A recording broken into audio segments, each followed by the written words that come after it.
There we go. There we go. What's up, everyone? Who do we got here? We got Noah. Love your content. Good to see you, Noah. Ben, if Edor is not S-Tor, you're unsubscribing. All right, man. It's been nice. It's been nice hanging with you, dude. Who else we got? We got Ritesh in here. We got Douglas. Hey, everyone. Good afternoon. At least it's afternoon where I am. I'm in the process of getting ready to make a huge mistake. I'm getting ready to make a huge mistake here. Let me just, sorry, this is the first time I've actually shared desktop stuff. Let me just get this crap out of the way so we can get to the tier list, wherever it is. Here it is. Perfect. All right. So we're ready to roll here. So, I was originally planning on doing this video not live, maybe a few months ago, 6 months ago, whatever it was, just to revisit some of my old tier list stuff. Clearly that never happened, and I figured it'd be easier just to do it on a stream, give a chance for folks to kind of come in and hang out, make some comments, and we're just going to rip through. We're going to rip through. Dale, greetings from Central Michigan. Well, greetings from Eastern Massachusetts, man. Good to see you. So Ben, I saw that you posted your tier list. I haven't seen it yet because I didn't want to change anything from like my own thoughts just in case. I'm definitely going to check it out, but 3 hours of talking it's a lot, man. Top 3 worst decisions. Before we get going, I should mention, speaking of Bren, this tier list is something that he put together. So you can see down here. It's done by Bren. I put a link to it in the video description, and I also linked my original tier lists down in the description as well. So that way, if folks are newer or you kind of want like a more expanded description of items and stuff like that, I recommend checking those out because those go into way more detail than I'm going to go into today. My goal today is hopefully... hopefully in like 2 hours we're gonna knock all these out. I'm ranking them differently. As you can see, we're doing SAB, so we got normal rankings this time as opposed to like I take this sometimes, or I take this a lot, or I usually don't take this. Ben and I were talking on the stream last week about how ranked tier lists can actually promote more discussion and more conversation than tier lists that are not ranked, if that makes sense. So I figure this is a good vibe. So gonna get this rolling here. All right, I'm just going to turn off my camera so that way you guys don't have to see my face this whole time. Are we not? Hold on a second. There we go. All right, cool. So just want to make sure, Ben, if you can you just make sure, let me know if the screen looks good and if the audio is coming through. I have some Dead Cells music in the background. I just want to make sure that that's rocking and rolling too. Saint says, Rusty Sword S tier. Close.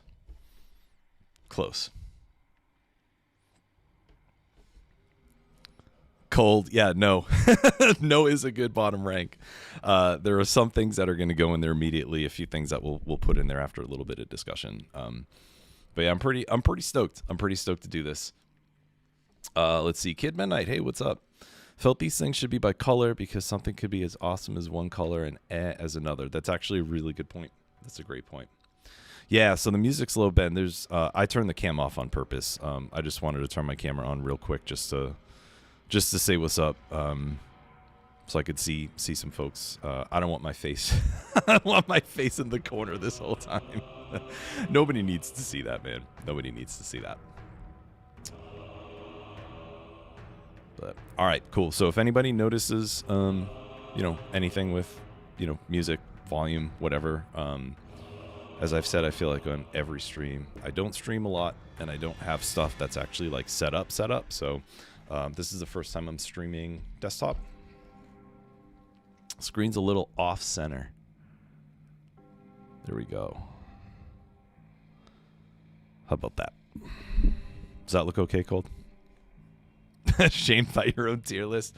Nah, man. I didn't shave. I didn't sleep well. I'm just trying to vibe, man.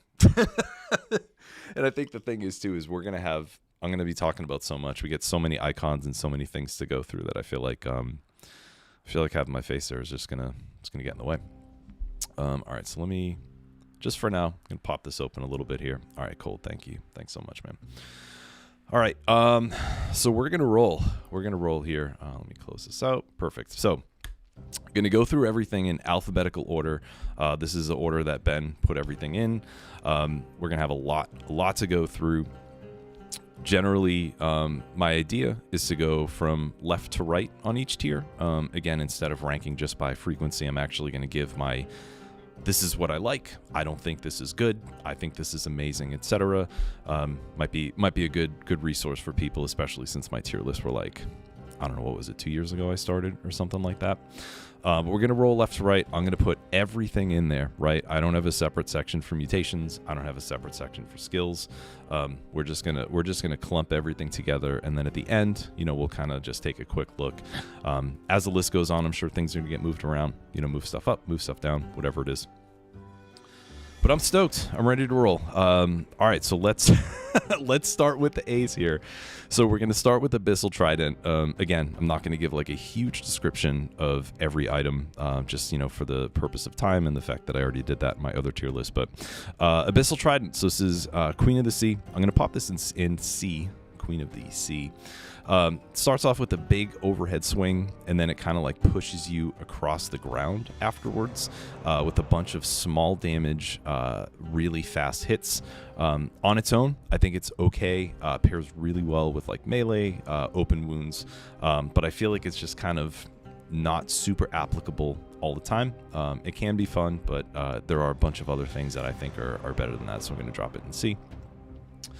Next up is, which one is this? This is Acceptance. So Acceptance is a mutation where you, I think you get, I actually have this open too, just want to make sure I get all my, all my data right. So Acceptance, your kill count for curses is reduced by 50%, but consuming food curses you. So I feel like there are some niche use cases for this. You can pair it with Necro, so that way you're always getting healing back on survival, and you can use Gastronomy to recycle the food that was cursed you, but I kind of feel like that's such a heavy sort of set that you have to put together for it. So I don't love it. Again, I feel like there's a use for it every once in a while. Especially if you're like, hey, I don't need healing. I'm just trying to get through these curses and I'm having some issues. Like that might be decent, but I'm gonna throw that there in D tier. Ben, you and Trident are ops. Yeah, I know that. I remember I remember that from your stream. I think you said, I can't believe how bad this is, or something like that. Next up, we got Acrobat Pack. So Tactics Mutation, after you roll, it will shoot whatever is in your backpack after your next ranged attack. I'm going to throw this all the way up in S. It's got a ton of great uses. I like to use it with Alchemic Carbine for synergy. You can throw Lightning Bolt in there and get the full effect without getting damaged. You can throw Gilded Yumi or War Javelin in there to get enemies just tossed all the way to the side of the screen. In my opinion, it's one of the best utility mutations. I think it's fantastic, so I'm gonna throw it up in the S. This one here is Adrenaline. So this mutation is a brutality mutation. It heals you for it heals you for a very, very small percent after you dodge an attack. So it's like for 5 seconds. And let's just take a quick look at the actual percentage here. Look at this. We're looking baby percentages. So even as you get up to 20 scrolls, you're getting 0.007. 30 plus scrolls, which is general for 5EC, you're going to get 0.015. So for me, the healing is not worth the mutation slot. I'm going to put this in low D for now. I'm tempted to just say no, but I kind of want to see how the rest of it rolls. Diff, DLC. Yep, we're going through everything. Normal weapons, DLC weapons. We're going to do everything here. All right. Excuse me. So next up, we get Alchemic Carbine. So this is a tactics ranged item. So there's no ammo on this. It spreads, it shoots these vials that spread poison. Poison spreads very good in this game. It's a great way to get plus 80% to poison on a lot of, for synergies. I'm going to put this in B. I think it might be more of a low A. I'm going to start with it in B here. For me, it's more of a utility weapon. Like I said, throw it in the backpack. You know, one of the old builds I used to love was Carbine and Hokuto's bow, so the ticks would get extra damage. Both of them, I think both of them got nerfed over the years, but yep, I'm gonna put Carbine in B. I think it's really solid.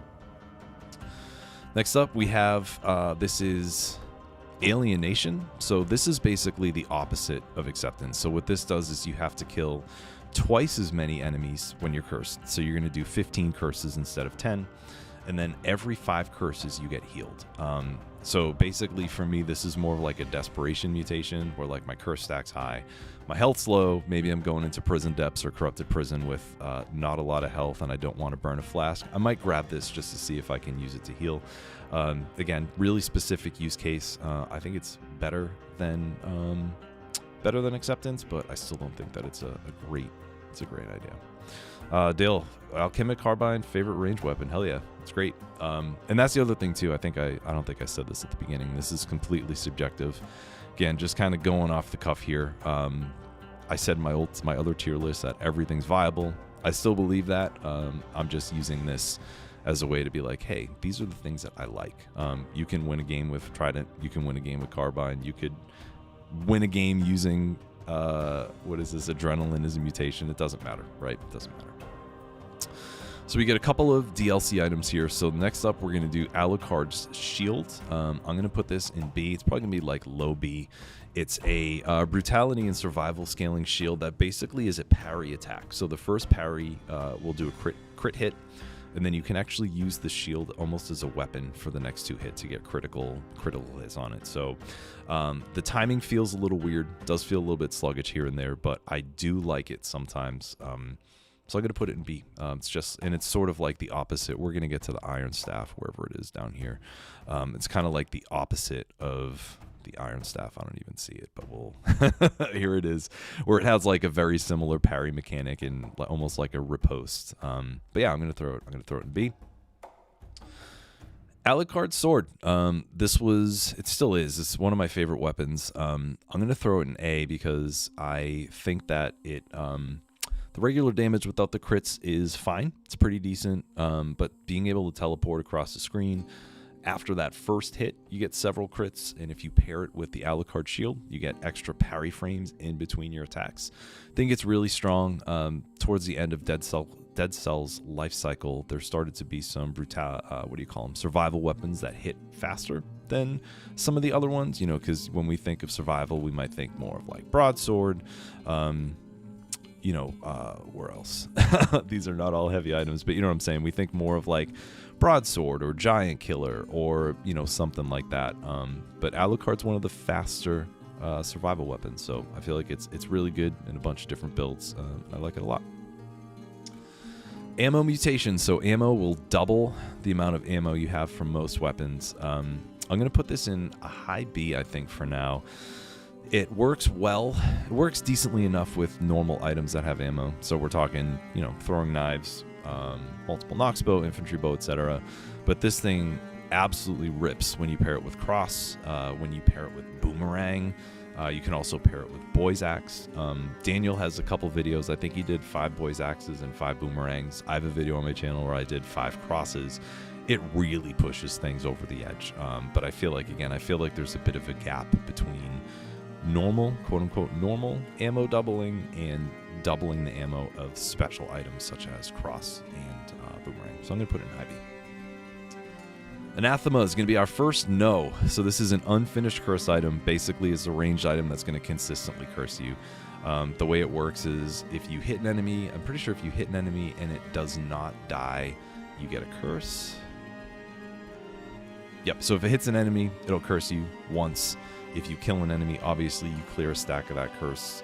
It's not powerful enough to be warranted. It does feel unfinished. I'm going to throw it down here in the no. That's the vibe.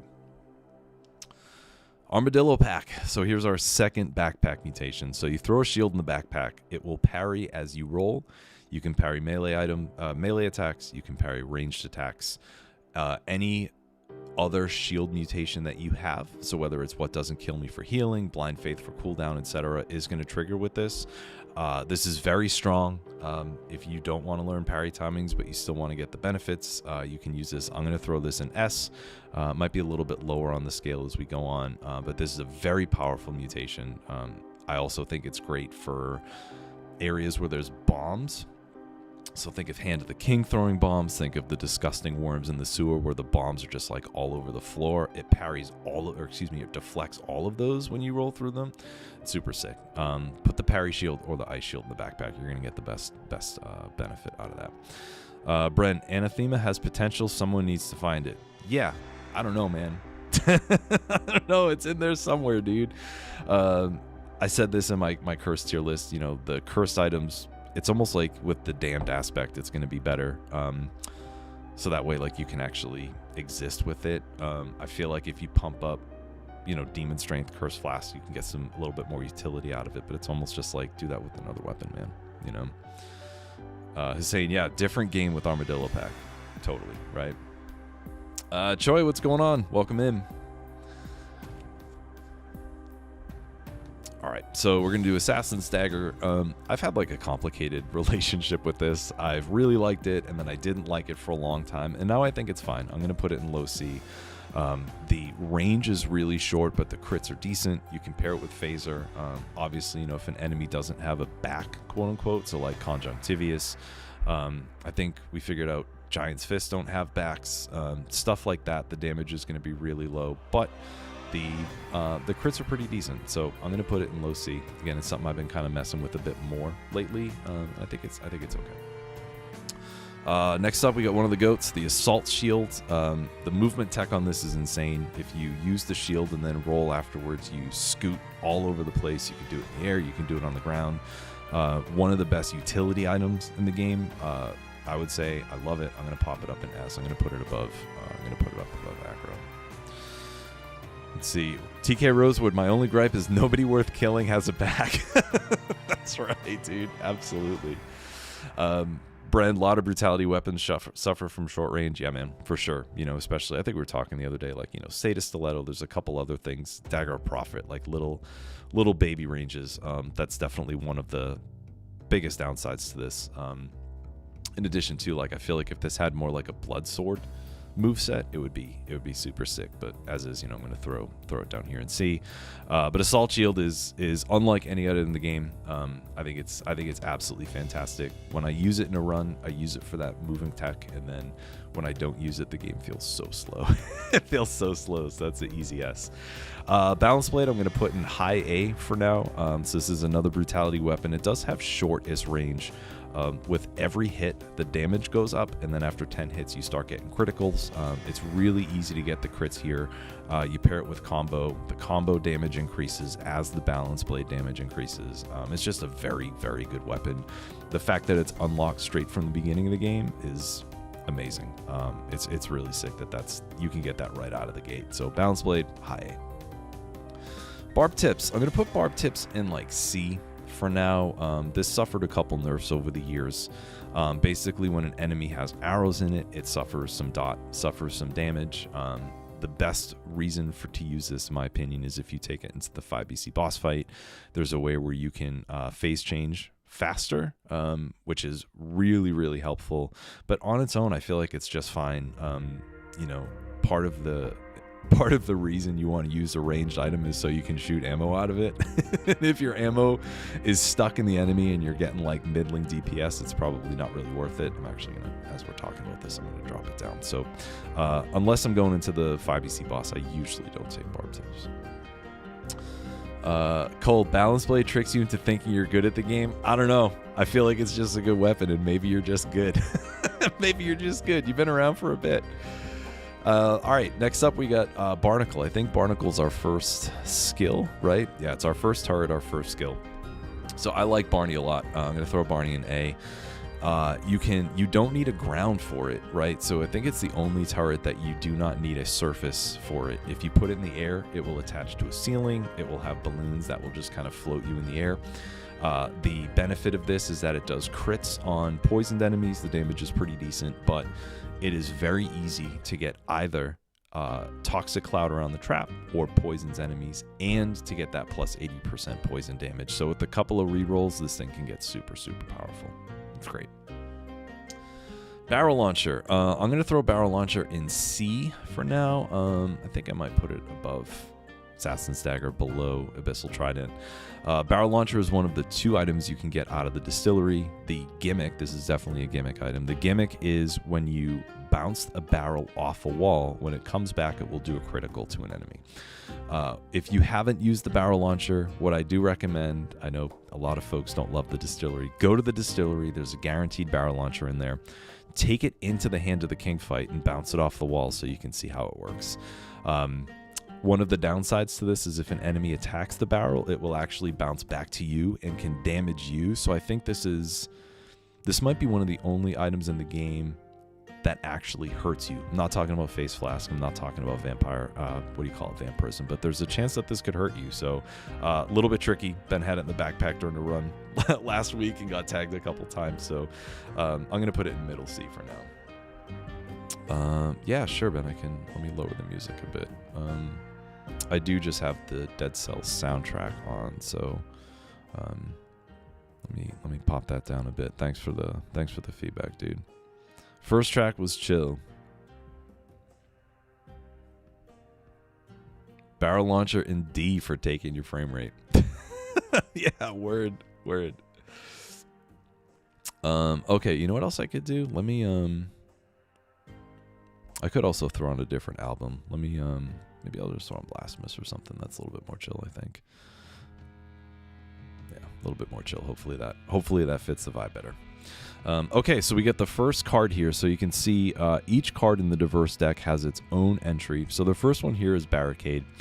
When you parry, you will get bonus health when you parry a melee attack. I think there's also a mechanic where you get bonus health in general. I feel like for me, it's the weakest of the cards. So I'm trying to think, maybe I'll put it in low B for now. Basically, each card corresponds to one of the colors. So Barricade is, even though it's a red card, it corresponds to kind of like a survival build. So if you're doing a high HP, heavy survival build, this is a pretty good fit, but I don't use it a ton, so I'm going to put it in B. Baseball Bat, easy S. I've talked a lot of shit about Baseball Bat. Might actually pop it here. I've talked a lot of trash about Baseball Bat. I feel like it's such an easy... It is definitely an easy weapon to use. Get yourself a nice, easy win. You know, use this with throwable objects, stun grenade, root grenade, and then for mutations, take Heart of Ice, take, what's the other one? Instinct and the Master Arms. You're going to get insane cooldown on your root and stun skills. You're going to get a bunch of damage out of the bat. This thing is beefed. Super beefed, so I'm going to put it in S. Beginner's Bow. That's going right into the no tier. So out of the 3 starting weapons, we have the Rusty Sword, we have the Wooden Shield, and we have the Beginner's Bow.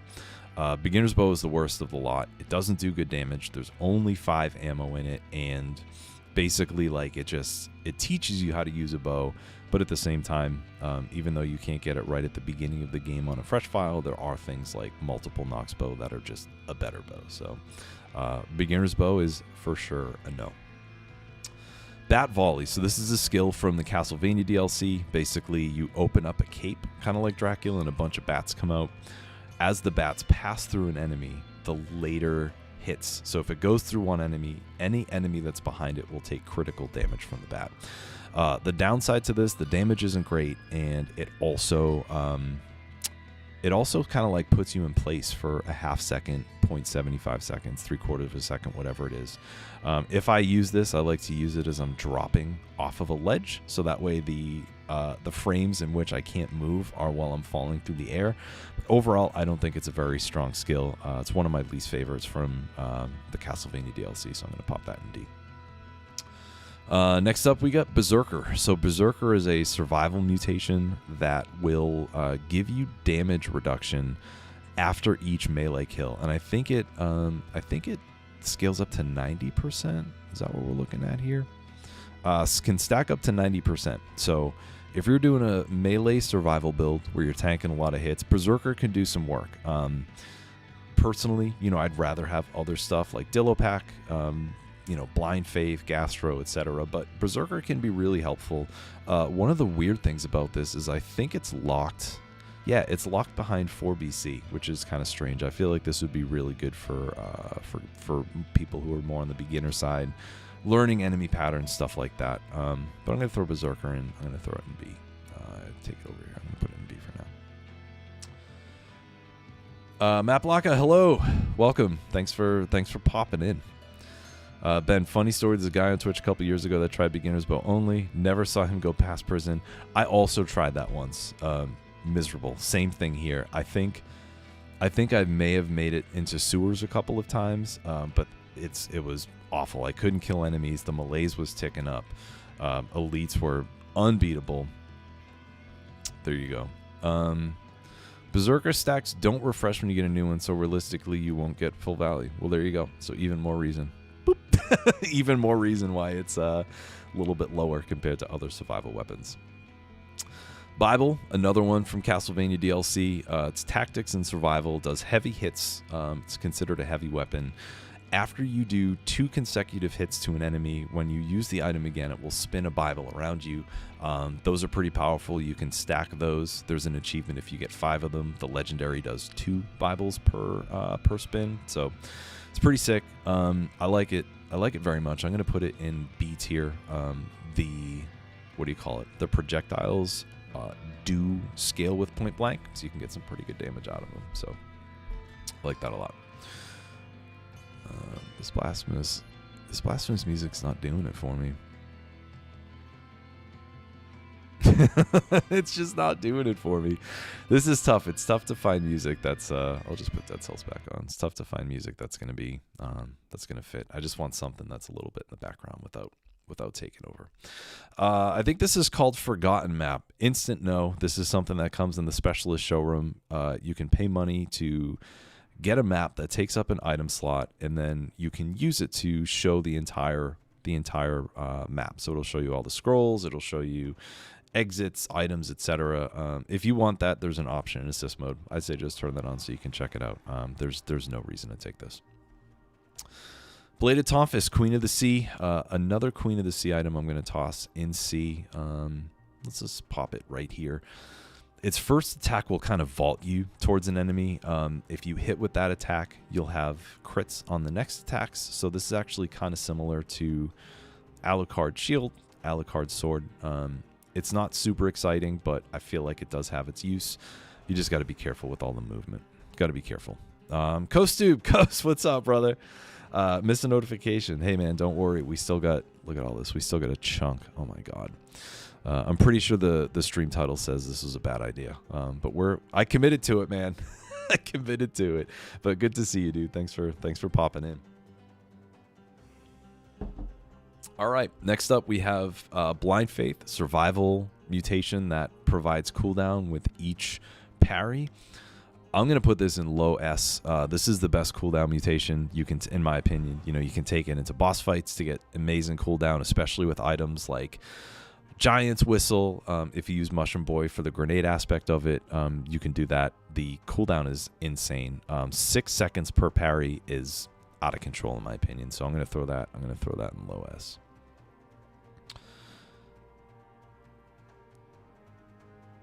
Matt Blocka, it's been years. Hey, thanks for kicking around. Thanks for kicking around for a while. It's been like 2.5 years, right? They have the date of the release of the update. We didn't know it was the last. Yeah, that sounds familiar. That sounds familiar. You appreciate my work. Thank you. Thanks for popping in. Appreciate you. All right, let's keep rolling. So we got Blood Sword. I'm gonna throw Blood Sword in low A. I like it a lot. It does one thing and it does it well. It's got a good moveset. You can stack bleed on it. You can pair it with open wounds. The moveset's great. It's just an item that has been around for a long time, and it just does what it does. I feel like there's a lot of use for it. You can stack it. I'm trying to think. Like, I think you can also get, you can get like bleeding propagates to other enemies, so you can pop dot around a little bit. You can get bleeding causes poisoning. I think it's a great weapon. Bloodthirsty Shield, brutality and survival scaling item. When you parry, it has like an AoE that does bleeding. Again, similar to this, you can get bleed propagation. You can get bleeding causes poisoning. It is not a good item if you're trying to bleed an enemy for damage. I think it's pretty decent if you want to get status effects. I'm going to throw it in low B. It's one of, I think brutality has what, 4 shields? I think it's got frontline, it's got assault, it's got this, and Alucard. So I feel like there's not a ton of brutality shield options, but it's pretty solid if that's what you're looking for. All right, blowguns. This is from the Bad Seed DLC. It is a ranged item that does criticals if you hit an enemy in the back. And every dart also propagates poison. I like blowgun a lot. I'm going to throw it in low A. The regular damage isn't great. The fact that it does poison is, really pushes it up. It used to just do crits without poison. Like there was no additional functionality to it. So it wasn't great when it first came out. The critical damage is 6 times. So like it's super chunky. I feel like you can shred with this one. So I'm gonna put this in an A. Cold King, just getting into Dead Cells, long history with roguelikes, never gave it a fair shot. Currently dealing with 2BC and the video has been helpful. Thank you. Oh, you're so welcome. I'm glad you're enjoying it. 2BC is definitely the biggest hurdle. I would say it's a chunk, and the fact that you've used the word dealing instead of playing 2BC is absolutely absolutely hits the mark. But yeah, welcome. Thanks for hanging out, and glad the video's been helpful. Good luck with the 2BC stuff. It's pretty challenging. Coast Daniel's gonna call to discuss why Bloodsword isn't an S tier. Yeah, I feel like that's his. I know it's his favorite item. I think it's super good. Maplaka, 2BC to 3BC is a big jump. Yeah. I mean, I feel like personally, I feel like it's not as big of a jump from 1 to 2BC. 3BC gives you higher item quality, which is fantastic, but any jump is a jump, and I feel like some folks struggle with bigger jumps, some going from 1 to 2, or maybe like you just said, 2 to 3, 3 to 4. Everyone's got a different experience, so that's real. That's super real. All right, next up is the bone. The first hit is it's like a big swing, and then after that you kind of like a little whirlwind that does crits. It's not the same, but it's a little similar to Abyssal Trident, where those hits afterwards are fast, and they kind of like push you along. I like bone. I don't like it as much as these here, but I'm gonna put it in middle. I'm gonna do it in middle B. Okay, Lo, am I going to save the live stream? Absolutely. This is going to be saved on the channel, and I'm also going to add it to the bottom of my tier list playlist, so that way it'll be archived. So if you want to come back to this, it will absolutely still be here. Boomerang passes through an enemy, doesn't hit him the first way through, but on the way back it will repeatedly do hits. Like I mentioned earlier, it's great to pair with ammo. It's a fantastic weapon. I'm going to throw it up here. I might put it behind Balance Blade, but Boomerang is fantastic. You can even throw it with Acro if you don't decide to use it as one of your main slots. I think it's sick. Dale, you've been stuck in 3BC for almost a year. That's tough. That's tough, man. Hopefully you can get over the hump. I know I say it a lot, unsolicited advice, but Forge is super important. Finding a build or an item at that point that you really like is important. My advice for a lot of beginners is to try everything, but I feel like once you kind of get into the game, maybe find something you like, lean into it, and try to replicate that build so you can push through. Realist Pop, yeah, the beginner's guide does have 500k. That's insane. 14k subs is crazy. Yeah, I think part of it, I never really chase subs. I think part of it is I'm not like super active. I feel like folks who do more videos and stream a lot more and stuff will get higher in the algorithm. But it's cool. I'm fine. As you can see, from the chat here, we got like a decent little community, and I'm stoked with it. But thank you. Thanks for that. All right, so we got Bow and Endless Quiver. The first 2 shots are normal shots. The third is a crit, and it never runs out of ammo. I feel like this gets slept on. I'm gonna throw it. I'm gonna throw it here under Bone for now. Really good against bosses because you don't have to worry about ammo. again, I feel like it gets slept on kind of in the midst of all these other really strong ranged items that pop up, but I think it's pretty sick. Cold, you've been made it to Hand of the King, stuck on 2BC for about a week, doing Panchaku shield combo melee slow build. That's a great idea. That's a fantastic idea. That build is really strong. If you're doing a shield, maybe frontline shield would be good, because I think you get 50% bonus to all your melee attacks after a parry, so that's a sick one. You could also dual bind if you want to throw like throwing knives or firebrands in the first slot, Panchaku in the next slot, but that is a great build to push through 2BC. Hell yeah, man. All right, Dale. So you run tactics, purple items in general. So stream is suggesting changes in style. Oh, you're welcome. Hopefully that's cool. I appreciate that. And hopefully this, given a little bit more of a visual to stuff that I like to use, because I've been playing for way too long. And my styles changed over the years too. So hopefully this will get helpful. Sellout on, yeah, we're live. We're doing it. Demo star Flint, please. We'll get there. Yeah, we're just going right down the list. We're definitely going to get to Flint. All right, next up, we're going to do broadsword. The first hit is normal, and the next two hits are critical. It has decent range, because it kind of the first crit goes over, and then the second crit does a big arc, so you'll be able to hit kamikazes and other enemies above you. I used to love this a lot. I've kind of fallen out of it. There are other better survival weapons. I think I'm going to throw it in C. For now. So the second card from the diverse deck, we're looking at Catalyst here. This propagates poison with each melee hit. The other thing with the cards too is, as you change cards, there's an effect. So when you change cards from Barricade to something else, I think you get a ton of extra bonus HP. When you change cards from Catalyst to Electrodynamics, you end up getting a big poison spread. I don't really factor that too much. I'm usually using one card depending on what my build is, so I'm not really going to talk about that for the rest of them, but yeah, Catalyst is good, especially if you can get an item that has plus 80% to poison. If you get plus 80 to poison on Blood Sword, you take Catalyst, you're going to be shredding, get some great dot. I think it's a great utility card. I think I'm going to throw it under Carbine for now. Maplaka. Purple items are really cool. Try support run. It's much easier to learn the enemies in the game. When you say support run, do you mean the mutation support, or you mean a different play style? Yeah, Coast, you've been doing hit list forever, dude. Going for tactics, pure nail in the tubes, go for brutality. Drop the legendary boomerang, dude. You can't get away from tactics. Tactics will not let you go. That's it. Once you play tactics, it's really it's hard to go back. But you'll do it, dude. You'll do it, man. Cleaver. I'm going to throw Cleaver in A. I like Cleaver. I think it's probably my favorite trap, but we'll see. I think it's not as strong as Tesla Coil, so Tesla's going to be rated above this when we get there, but personally it's my favorite.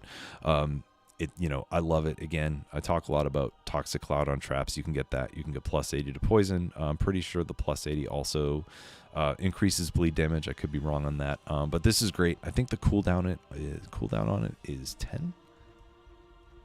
Is it 10 seconds? I think. Where are we looking here? Cleaver. Yeah, cooldown is 8 seconds. So you can continually, if you get some sort of burning oil when the trap's destroyed, you get poison cloud around the trap. You can get that out there a bunch. So I'm going to put that in low A. Cluster Grenade. I like Cluster Grenade. I'm going to throw this here. It has a high cooldown. I think the Cluster Grenade cooldown is 20 seconds. Yeah, so it's got a bit of a high cooldown. Got nerfed a little bit as far as the grenade spread. So basically what you do is you use it, and then it spreads. I think there's 6 or 8. Does it say here? What do we got? Yeah, it drops 6 bombs across the ground. I like it a lot. I like to use it when I'm on a higher platform and I throw it down. There's enemies on a platform below. I recognize it's probably not the strongest item, but personally, I really enjoy it. Combo. So we mentioned this a little bit here. Basically, brutality item or brutality mutation. Every hit that you land on an enemy, you have a number on the screen that goes higher and higher. It's a multiplier. So the more hits you have consecutively without getting hit, the higher your damage is going to be. This is insane. I'm tempted. I'm probably going to put it above Acro. You can take it in biomes, but it really shines in bosses as well. I think it's fantastic. Let's see. Okalo, face flash for additional damage, catalyst for poison affix. Yep, fantastic. Bren, Bloodsword A tier. Waiting for that unsub, buddy.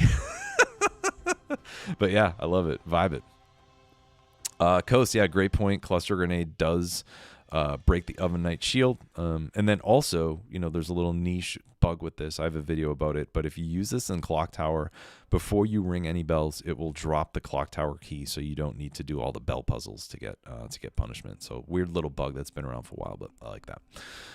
Corrosive Cloud. So this spreads bleed and poison. There's often other affixes you can get in there, such as electrocutes nearby enemies.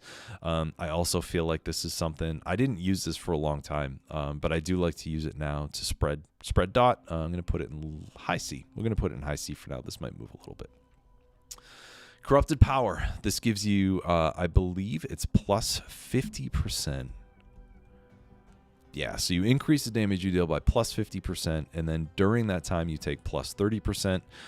Coincidentally, the Vengeance mutation has, what I think it's also 30% cooldown. Yep, so if you have Vengeance and Corrupted Power, any damage you take is just going to be normal. You can negate it. I think this doesn't work with Dot, though. Yeah, so it doesn't bump up negative effects here, right? So the Kudos bow ticks, bleeding, poisoning, etc. But it works great with just items that are super chunky. Plus 50% is nothing to sneeze at. I'm going to put this in B tier. I'm going to throw it maybe like right here for now. I think this is counterattack. So after I shows you how much I use it. I'm pretty sure, yeah. So after you would do an attack, after you parry, the next attack does higher damage. The problem with this is it's flat damage as opposed to percentage. So as you can see, the number goes higher. At 20 scrolls, 3,000 damage is not a lot. At 30 scrolls, 12,000 damage is not a lot. I'm going to put this in low D. This might actually end up in the no tier, but we'll see. Let's see who else we got. So how do I make Boomerang without its legendary? Like, how do you make it work? You can take the ammo mutation. You get double ammo, so that's kind of like a legendary Boomerang. You have to take a mutation slot, but yeah, Boomerang with ammo is quite good. Yep, so Coast and Cold. Yeah, that's Cold King, I should say. That's correct. Yep, so as long as you do not hit a bell first, like Coast was just saying, when you drop the Cluster Grenade in front of an Oven Knight, it breaks its shield. There's some weird effect where it actually has a wider spread than it should. It rings all the bells at once, which the game interprets as ringing them in order, and the key drops. Super good. All right, next up we got Cross. Basically, it will do a lot of critical damages at the end of its thing. So if you were to throw it from here and it goes over here, it'll spin for a second, do a bunch of crits, and then come back. I like this a lot as a support weapon. If I do not have the ammo mutation, if I have ammo, I use it as a main. I'm tempted to do, let's throw it in low A for now. Again, if you get double ammo with a legendary, you take the ammo mutation or both. This thing absolutely destroys. Fantastic. Crowbar. I'm going to put Crowbar in low A as well. Does criticals for 15 seconds after you break a door. It synergizes very well with the E-door, emergency door. And it also does crits on what they call bestial enemies. So conjunct, the worms in the sewers, bats, etc. So you're getting crits on a bunch of enemies that you do not need to break a door for. Damage is good. I really like taking this with Predator. It's just one of the items I really like to use with Predator, but I'm going to put Crowbar in low A. Gordon Freeman, yeah, take the Hev outfit, take the Crowbar.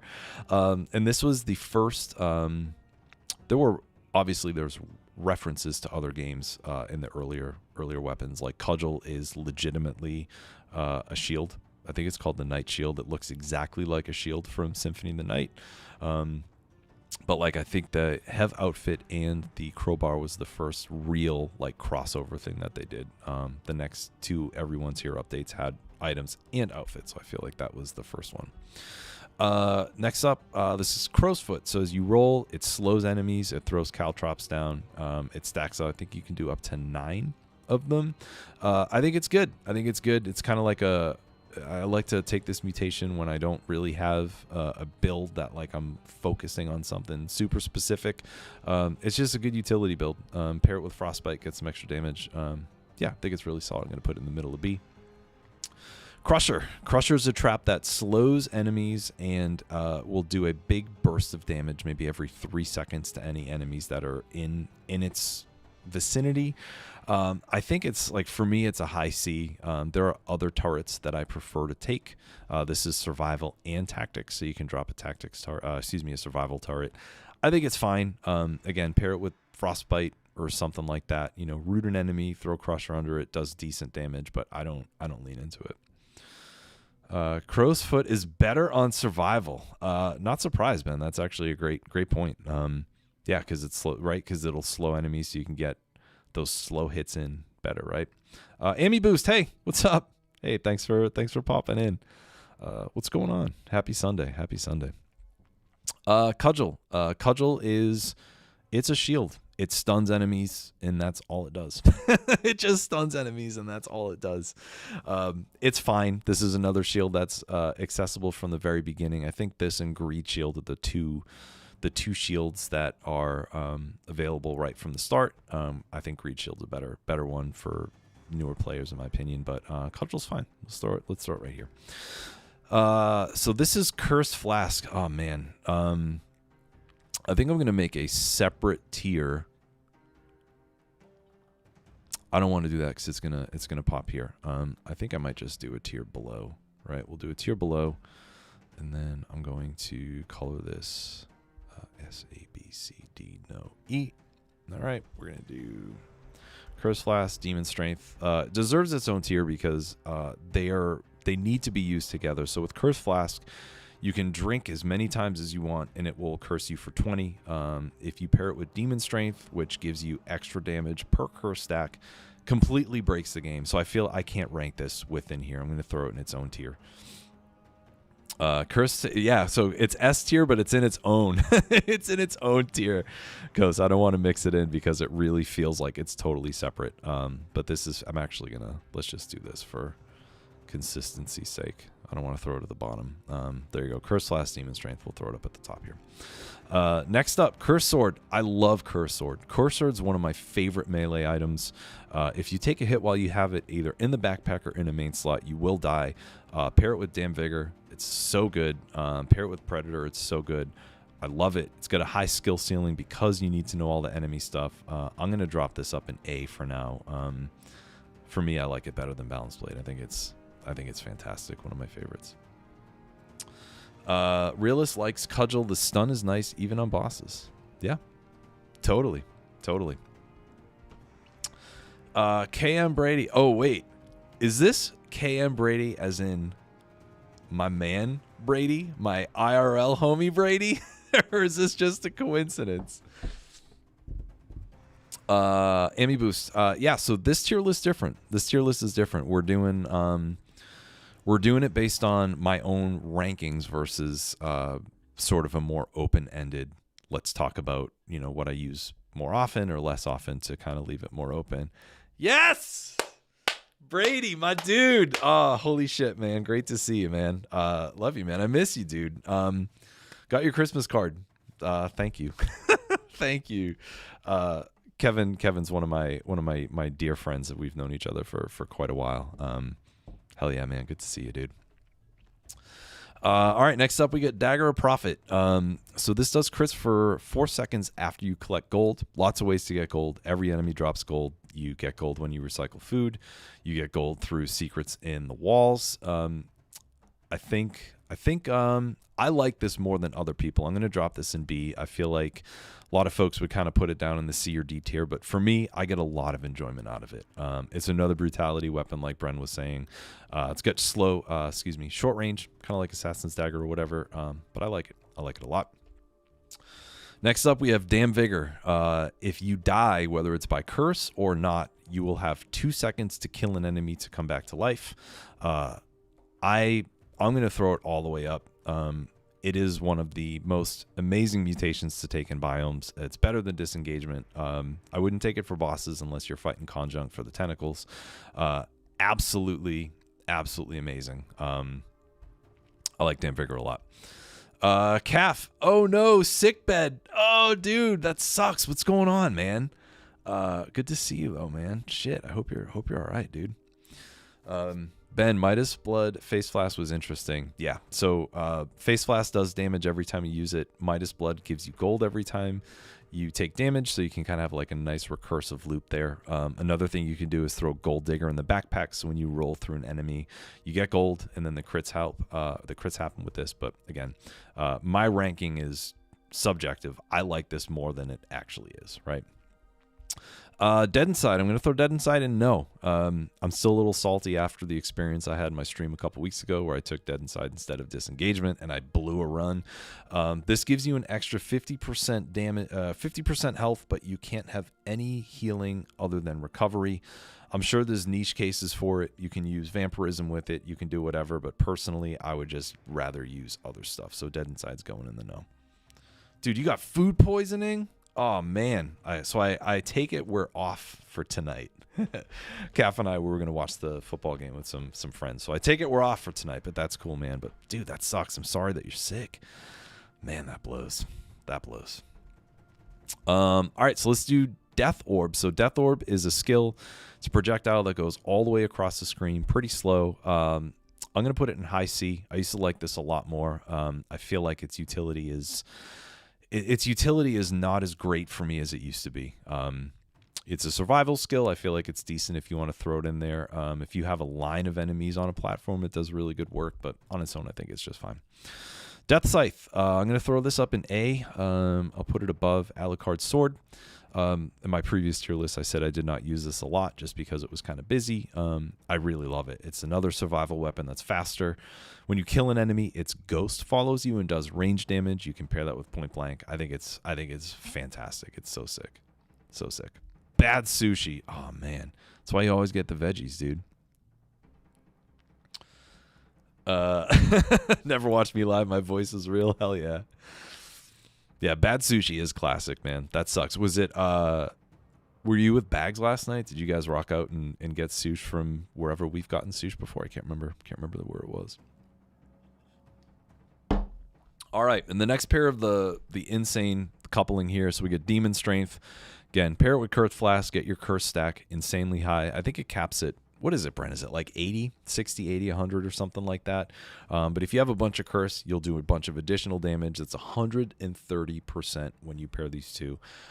Sort of like the trio with the cursed update. If you take all three of these, you'll get a bunch of extra damage. You get cushion from Damn Vigor. But yeah, these two, again, they deserve their own tier because they're completely outside of normal Dead Cells gameplay. Disengagement. Disengagement saves you from a non-cursed death. I think if you have more than 20% health. If you have more than 15% health, this will save you from a non-cursed death. Force Field lasts for 5 seconds, which is a very long time. Plenty of time to get a heal off. That's what I recommend if you take this. Once it procs, just take a heal. Take this over Damn Vigor for bosses. I feel like it can save a run.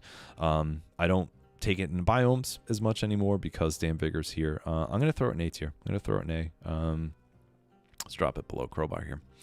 All right, so the next one, I'm actually going to zoom out. We're starting to get to that point. Double Crossbow-matic. So this is your straight up turret. All it does is it just shoots arrows on both sides of the turret. Does what it says on the tin. It's nothing amazing, but it's a very solid turret. I'm going to throw it in B tier. Let's put it right there. Oh man, Bags ruined it, dude. Bags ruined it. Again, sorry you're sick, man. That sucks. Let's blame Bags for everything. Next up, we got Electric Whip. It is a ranged item that will target multiple enemies, like the lightning will kind of go between it. It does shock damage, which is a decent DOT. Easy S. It's great. Previously, I was like, yeah, it's good. It's decent, but if you get double damage or 4 times damage, it's even better. Pair this with point blank. I think it's fantastic. Also available from the beginning of the game. There's so many busted items from the beginning. E-whip, firebrands, etc. Combo, balance blade. But E-whip is probably one of the best range items. So I'm going to throw that in S. Electrodynamics, another electricity shock item. When you use a skill, it brings a orb around you. You can have 3 of them that orbit you at once. If you have the legendary, you can get up to 5, which is crazy. It will propagate shock similar to how E-whip does. You can take it into giant fight. You're getting a bunch of extra damage. You're running through enemies. You're killing bats if you take it into biome. Insane. I'm going to throw it up here, probably after combo, but before acro. Fizzo, yo, yo, welcome in. I got a couple of messages. Just want to check up on. Okalo, is electrics ranger or melee damage? That's a great question. I thought it was ranged, but it might actually be. Yeah, so it is ranged. There you go. Strange. Let's see. Recently started playing Dead Cells. Thanks to finding my channel. Yes, awesome. Got to 5 BC. Favorite weapon is Simlance. Underrated. Love Simlance. Fantastic. Yeah, the knowledge to find proper mutations. So on the channel, I do have a mutations tier list that might be helpful. I'm going to go into it way more than I do here.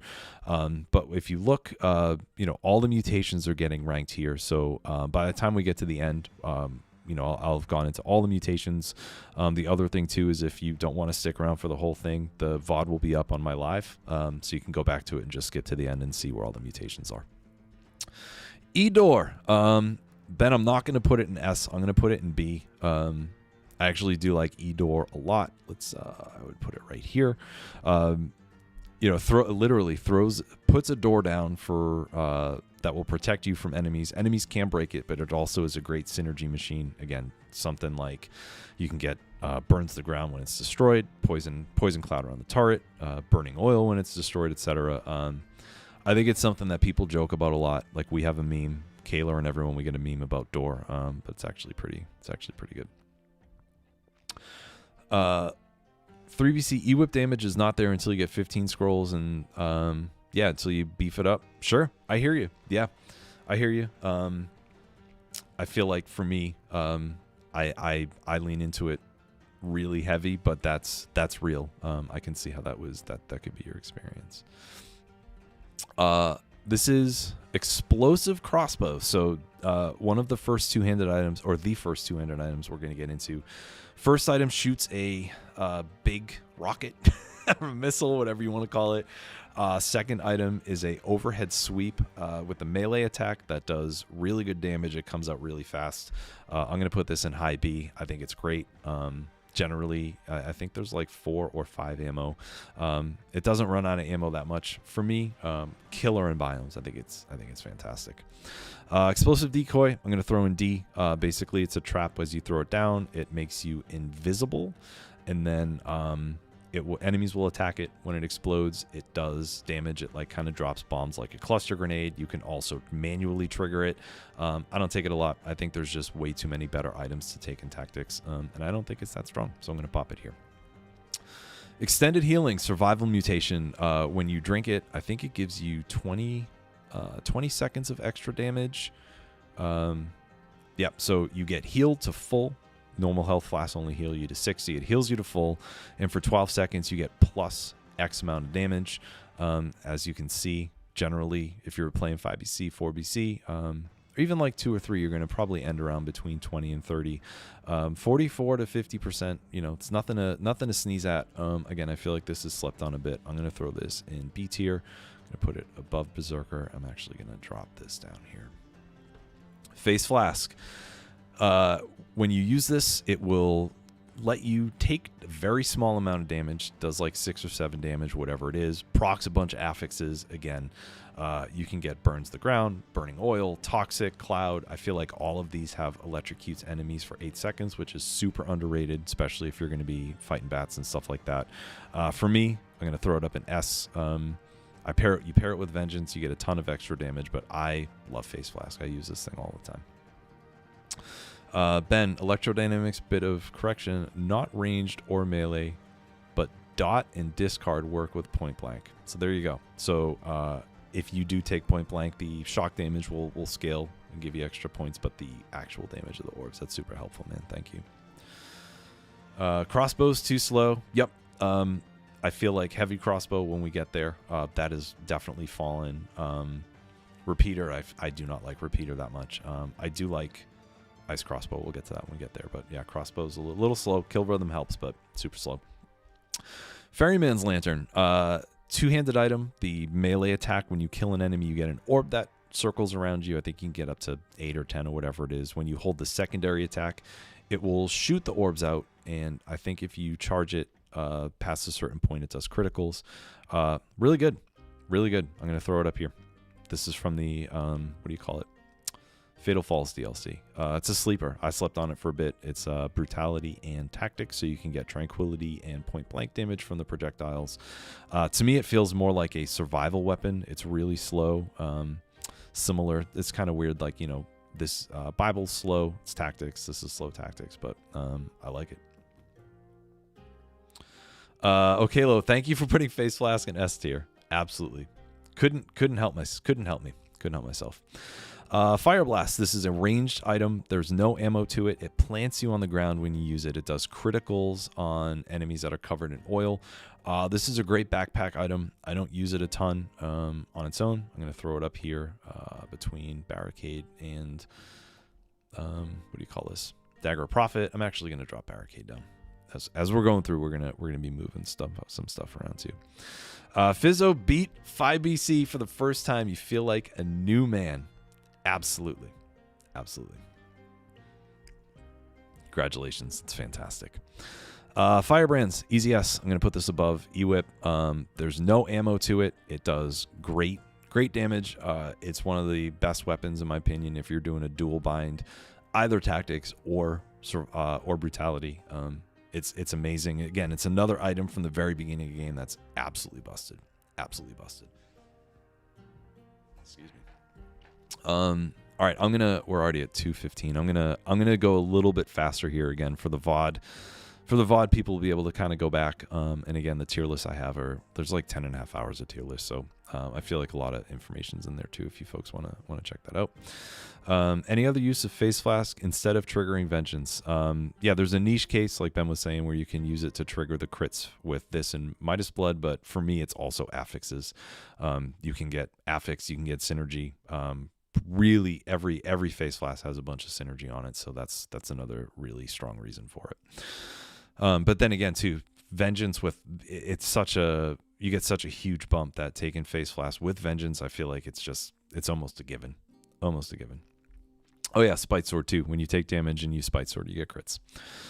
Fire Grenade. I'm gonna throw this in B. I do like it. It's not as flashy, I guess, as a lot of other items. You just throw it down and it spreads fire.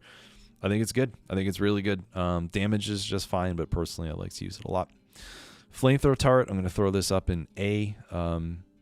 Really good. Does good dot. It's brutality and tactics turret, so you can use it with a bunch of different builds. I feel like it's really strong. I just really enjoy it. I feel like this and Cleaver. Let's drop it up here. I feel like this and Cleaver are sibling turrets for me. They're both really good.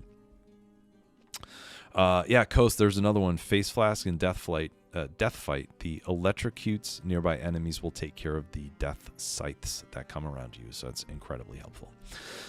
Flashing Fans, I'm going to throw this this might move down to D. If you parry a projectile with it, you get criticals for 8 seconds. I feel like the timing to hit projectiles is a little wonky, and I feel like the crits are not as strong as they should be, so I'm going to throw it in D. Flawless, I like Flawless a lot. I don't like it as much as Crowbar. I'm going to throw it up in A. Brutality, survival item that gives you crits all the time unless you take damage. If you take damage, you do not get crits for 15 seconds. I think it's really strong. I like using it as a secondary item for the Abyssal Trident. Super, super niche, but if you take the Trident with combo, you get your combo meter up really high, and then you get Flawless for the huge hits, huge extra damage. I think it's fantastic. Yep, Ben, yeah, it really never changed. Fire grenade's always just been. Let me see if it actually. Let me look at the patch notes. Fire grenade has just been fire grenade. Yep. So here's where this is after launch. What do you change cooldown? No rally. Unlock cost decrease. Yeah, hasn't had much change. So legit, there's more stuff that you can do. Flint.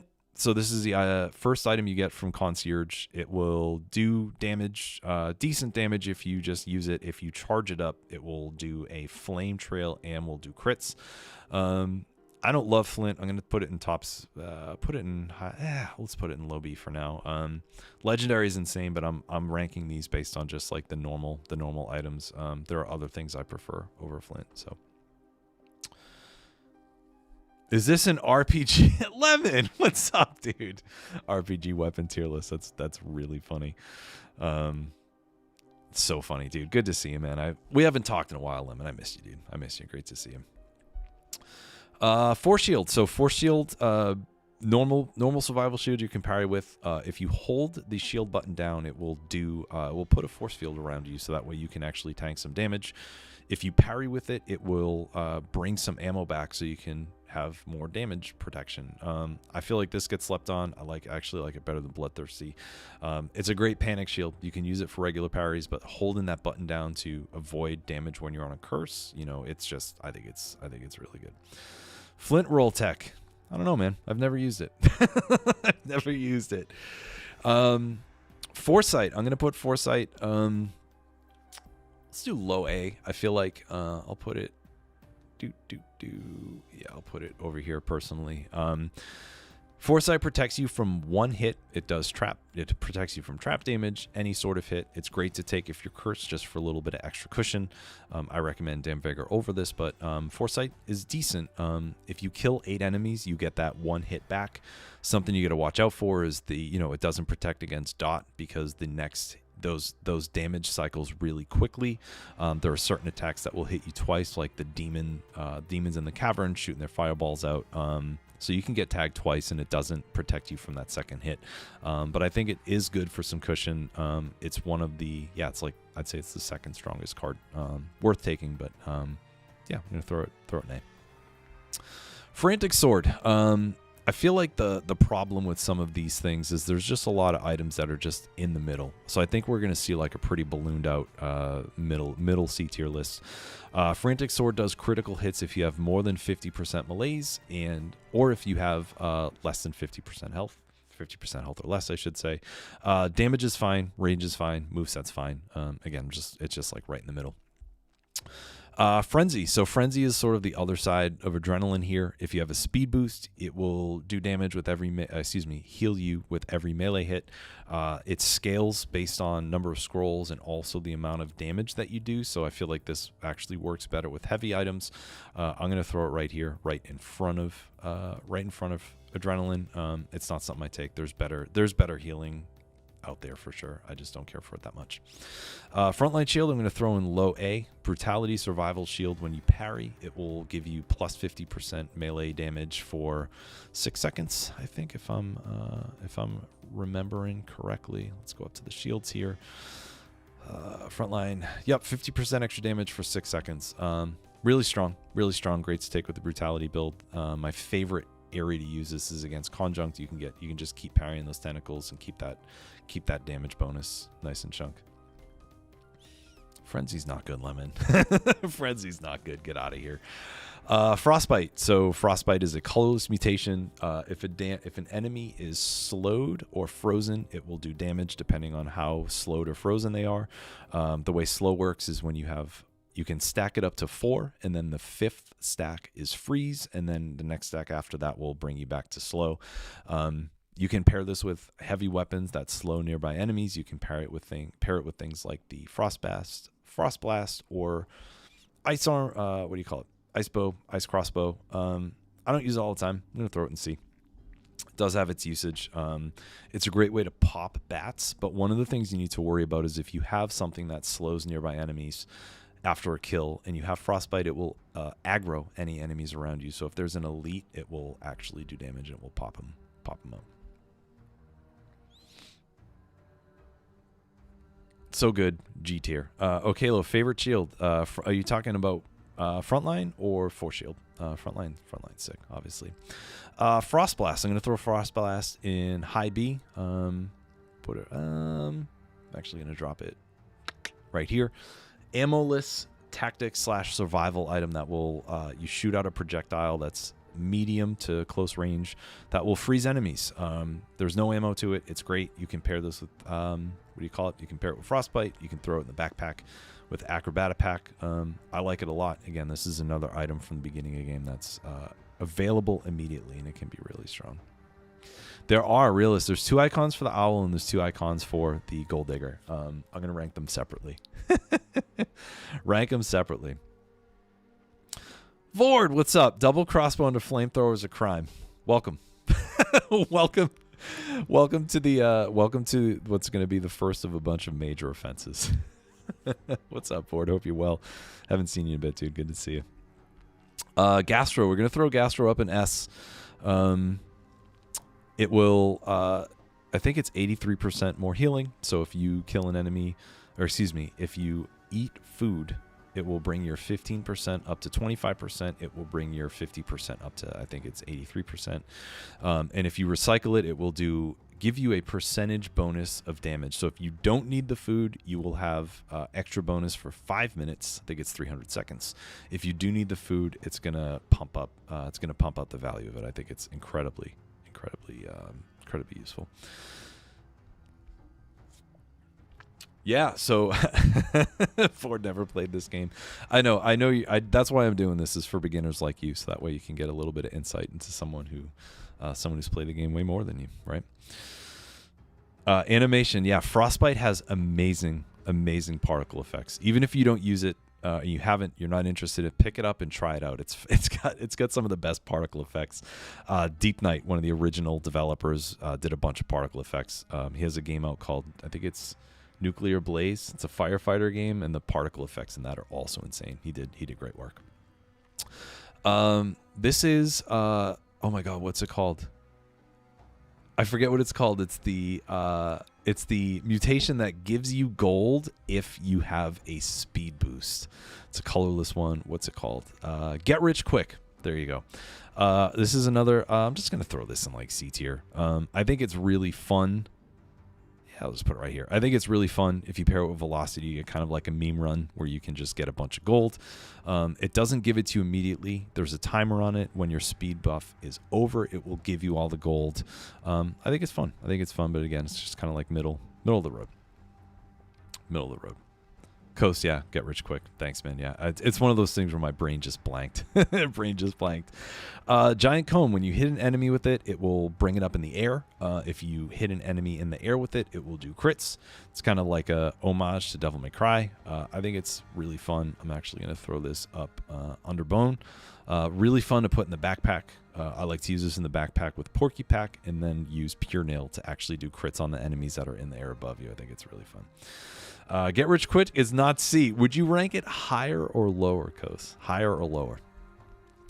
Giant Killer. So I've warmed up to this a little bit. I'm going to drop this in C tier. The couple of the swings leave you really open. Really good to pair with Ice Shards, though, so you can slow enemies down.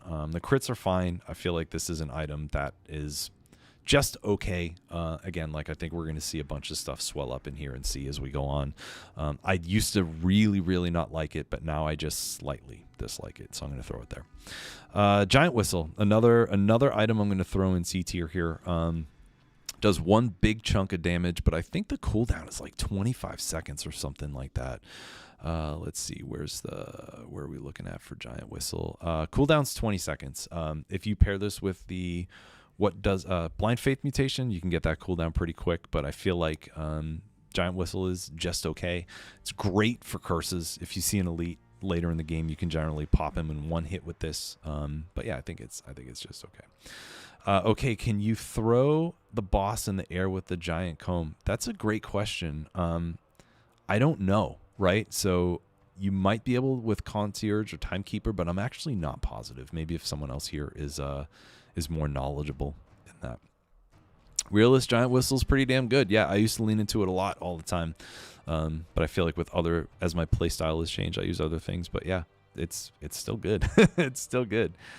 Great start of the run when you don't need to be super strong, from my experience. Also, hi, hey, OPAC Vet, if I'm pronouncing that correctly. Hello, welcome in. Gilded Yumi. This is a bow that shoots a really heavy, really fast arrow that pins enemies to the walls. Absolutely fantastic. I love it. I'm going to put it under Gastro. It's a hilarious weapon in general. Super powerful. Enemies take crits when they get pushed up against the wall. Super fun to put in the backpack with Acro. So I'm going to put that in S tier. Yeah, boss is too thick. There you go. Thanks, Lemon. All right, so we got Gold Digger. So there are 2 icons here. I am going to rank them separately. So with the regular Gold Digger, if you have less than $12,000, it does regular normal damage, survival item, and it gives you gold. When you have more than $12,000, it will do crits. So I'm going to put this in B-ish, so that way, because it's not bad. It's a pretty decent weapon, but the regular gold tier I'm actually going to throw up in A. I'm going to put it up here-ish. I really like it. It's a great survival weapon. For bosses, I feel like survival kind of drops off. It's a lot easier and faster to get kills with tactics or brutality, but in biomes, and love Gold Digger. Super good. Super good. So I think this one is gold plating. As you can tell, I don't use the gold items too much. Yeah. So you lose health instead of you lose gold instead of health when you get hit. This is like a great mutation to take into the last boss of the game, so that way you can tank a bunch of damage. I see folks take this into the 5EC boss a lot. I'm gonna put it right next to this. Again, I don't use it a lot, but it does have its utility, and I think it's pretty good. East infection, Edor or frostbite out. Dude, I love it. I love it. Yeah, you can bully the queen, spamming wolf trap and Yumi. Yeah, you can do that with Spartan sandals too. It's pretty sweet.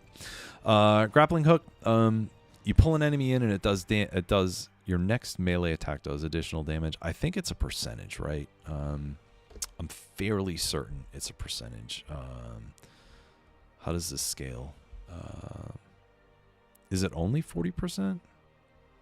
Oh, it looks like it doesn't scale. I thought it used to scale, but maybe that was when it was flat damage instead of percentage. I'm gonna put this down in like low C. I don't use it that much, and I think it's fine, but I think there's better ways to get damage.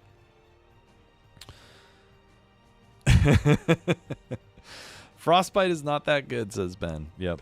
Oh my god, you guys are so funny. All right, so next up we got 2 icons for the owl. So it's a pet that will sort of like a floating turret that shoots arrows, and then if you get hit, it disappears for like 30 seconds. I don't care much for owl in general. I'm going to put the regular owl down here in low C, and I'm going to put the owl that shoots faster or does crits a little higher with it. I personally don't like it. Maybe it's just me taking damage and having to wait for that cooldown, but I don't care for owl that much. All right, Greed Shield. I'm going to put this a little bit higher than Cudgel, wherever Cudgel is. Regular shield, you parry and it gives you gold. If you're learning to parry early on, gives you like a little bit of a bump so you can get some extra stuff in shops, rerolls, etc. I think it's fine. I think it's, in my opinion, it's the best base shield. Cudgel stuns, which is good for crowd control, a little bit of slowing the enemies or whatever. But this, if you're learning to parry, it doesn't throw off enemy timing, so I think it's good. Yeah, support doesn't work with Owl, I guess, huh? Yeah, because it's not Owl's not technically a turret. It's considered a skill. Hand hook. I'm gonna throw hand hook in high C. It's fun. I used to not like it. It hits an enemy and it throws it behind you on the second throw. If it hits a wall, it does crits. It's just something I find fun. Damage isn't insane by any means, but it is. I do think it's a fun item to use. Hard light sword. Man, this is a shame. So, excuse me. I like hard light sword, but the damage is not great, and I feel like I always get killed when I use it. It pains me to do this. I'm going to drop it in middle C. Again, I think my past tier list, I said I used it a lot, or I used it decently. It's something I want to use. The legendary does does beef it up. It does, I think the critical hits on the sword do 50% more damage. The shots that it has does shoots fire, shoots a trail of flames or whatever it is. But it always gets me killed, so I'm gonna put it in C. Okay, Barb Tips. Barb Tips is in here. I put it in C because the damage is just okay. I feel like there's I'd rather take support and stuff. Again, unless you are taking it into the spoiler boss, you can actually get a phase change quicker with it. Let's see. Love get rich quick because of Gold Digger. Mutation can be good by itself anyways. Reset the mutation for 1,000 gold. Yeah, that's true. Yeah, I feel like the gold you can get in a biome is more than 1,000. So if you want to reset it, it's a good little pinch. Yeah, low B for free money. Sure. Yeah, Hyperlight Drifter. Oh, you've been playing the regular Hyperlight Drifter. Okay, Lo. Yeah, it's sick. They did a really good job kind of translating the way that the items work from like the Everyone's Here update. And I agree. I think it's a ton of fun to use in things. Yep.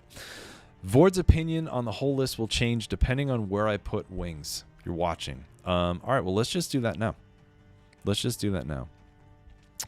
So, I am going to put wings. Dun, dun, dun. I'm going to put wings in low S. I'm going to put it here. It's tricky to use once you get the hang of it. It's fantastic. The fact that your shock damage goes through all of your weapons and shit is really good. I'm only putting it there because I feel like no, I'm just putting it there. It's an S tier, dude. It's an S, but it's going to be a little bit lower than other stuff I prefer. Actually, I'll put it above that. So there you go. But yeah, I mean, once you get the hang of it, it's great. It's insane when you take it into boss rush with Curse Flask, Demon Strength, etc. So, and I'm not doing that just to please everybody. I'm not doing that to please you. I'm not doing it to please Lemon. Yeah, I think it's I think it's super powerful. The more I've used it, the more I'm just like, oh man, this is sick. Grappling hook so low. I just I don't love it, Bren. I don't love it. The extra 40% damage is fine, but I don't love it. Katana, I'm going to throw this also here in C tier. I know there's a lot of tech for it. And again, I'm just ranking this based on my usage and what I like versus like the potential of it. There's a lot of tech for Katana, but I just don't use it. I think the damage is okay. I think being able to rush through enemies for crits is good, but it's not one of my favorites. Hayabusa Boots. The third kick does a little bit of an AoE that pushes enemies away. This is going to be another one that is just going to kind of be here. I'll throw it right here-ish, I think. It's fine. I think the item's fine. Yeah, 200 hours to get used to wings. That's legit. I kept canceling it. I was having trouble jumping and getting up ladders and stuff, but I feel like I've gotten enough use out of it now where I'm actually able to rock with it. All right, Hayabusa Gauntlets. I'm going to throw this in B. Where am I going to put this in B? I'm going to put it maybe like here-ish. If you have, I think it's 40%. If an enemy has 40% or less health, it does crits. It's just fun. Pair it with melee. The attacks are fast. You can get some good slow, decent with combo, etc. Open wounds with plus 60 to bleeding. I think it's pretty good. I think it's fun. Lemon Katana sucks. That's great. Heart of Ice. So I'm going to throw Heart of Ice in B tier as well. If you hit an enemy that is frozen, rooted, stunned, or slowed, you get cooldown. It's another one of the active cooldown mutations. I think it's good. I think it's great with Bat and Stun Grenade, Root Grenade, etc. Good if you get frozen enemies, and I think it's pretty decent. Heavy Crossbow, How the Mighty Have Fallen. I'm going to throw this all the way down here. I'm going to put it here. Heavy Crossbow, two-handed item. The secondary will charge it so that all of your arrows do crits. The regular attack shoots out a spread of arrows. Does decent damage. It used to be way better when it was one-handed. Scales with point blank, all the arrows and stuff, but personally I feel like it's just too slow. You can pair it with Kill Rhythm, but I feel like the reload mechanic is just kind of a pain. I feel like it takes you out of the flow. Why is Door placed in the middle of B? It's good. Does good affixes. Can protect you from enemy hits. Skills. Excuse me. pairs well with crowbar. I think it's overlooked. I think it's pretty sweet. Heavy turret, I am also going to put in B somewhere. Where do I throw it? I'll throw it up here next to double cross-fomatic. It is a heavy turret, gives you plus 10% damage when you're near it, shoots heavy, I just said heavy like 3 times. Shoots really big shots that go out and stuns enemies, I think like every 0.8 seconds, whatever it is. The one thing I don't like about this, and the same thing as Scavenge Bombard, is it can slow enemies down to like interrupt their attack animations, especially for bosses, but it does good damage. I like it. Hemorrhage, I use you all the time. I'm going to throw this down here in C tier. It's very slow. It is, what is it now? I think it's Tactics and Brutality now. I think it used to be Survival. I can't even remember. I think it's Tactics Brutality. It will make an enemy bleed. If an enemy is bleeding or poisoned, it will do crits. You can stun lock elites with it, but I feel like it's too slow to use in biomes just based on all of the other better options that you have. If we count every mechanic in the game, Doors S tier, you can insta-kill anything with it. Yeah. Yeah. Crowbar synergy with E-Door. It's fun. It's just fun. It's not going to break the game, but it's fun. Hakuto's Bow, I'm going to put in B. I'm going to put it right under Alchemic Carbine. Got a nerf, so the extra dot and damage it does is not as powerful as it used to be, but I think it's still a decent utility weapon. I like to throw it in the backpack sometimes. Again, this is just more on what I like versus the actual power, etc. of it. So used to be way better, but I use this sometimes. I'm going to throw it in B. Holy Water, I'm gonna put this in C tier for now. Basically, you throw it down. It's a grenade. It spreads fire on the ground. I used it in one of my Castlevania videos a while ago. I treated it like a turret, and that's actually when I started to get more use out of it. I expect more like a splash, a grenade type thing. But if you just throw it on the ground where it is, lure enemies to it, throw under elites, etc., it can be pretty decent.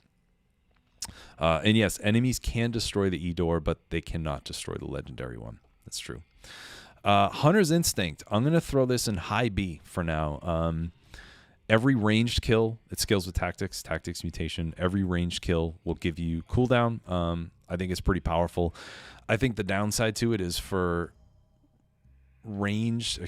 Tactics like skills, there's not a ton of stuff that is going to benefit from huge cooldowns. I mean, Owlwood, Owlwood or whatever.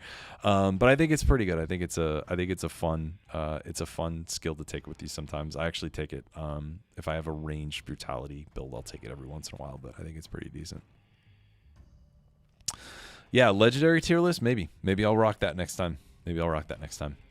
Ice Armor, I'm going to throw in B tier. It protects you from a hit, and after you get hit once, it will have an AoE that freezes enemies.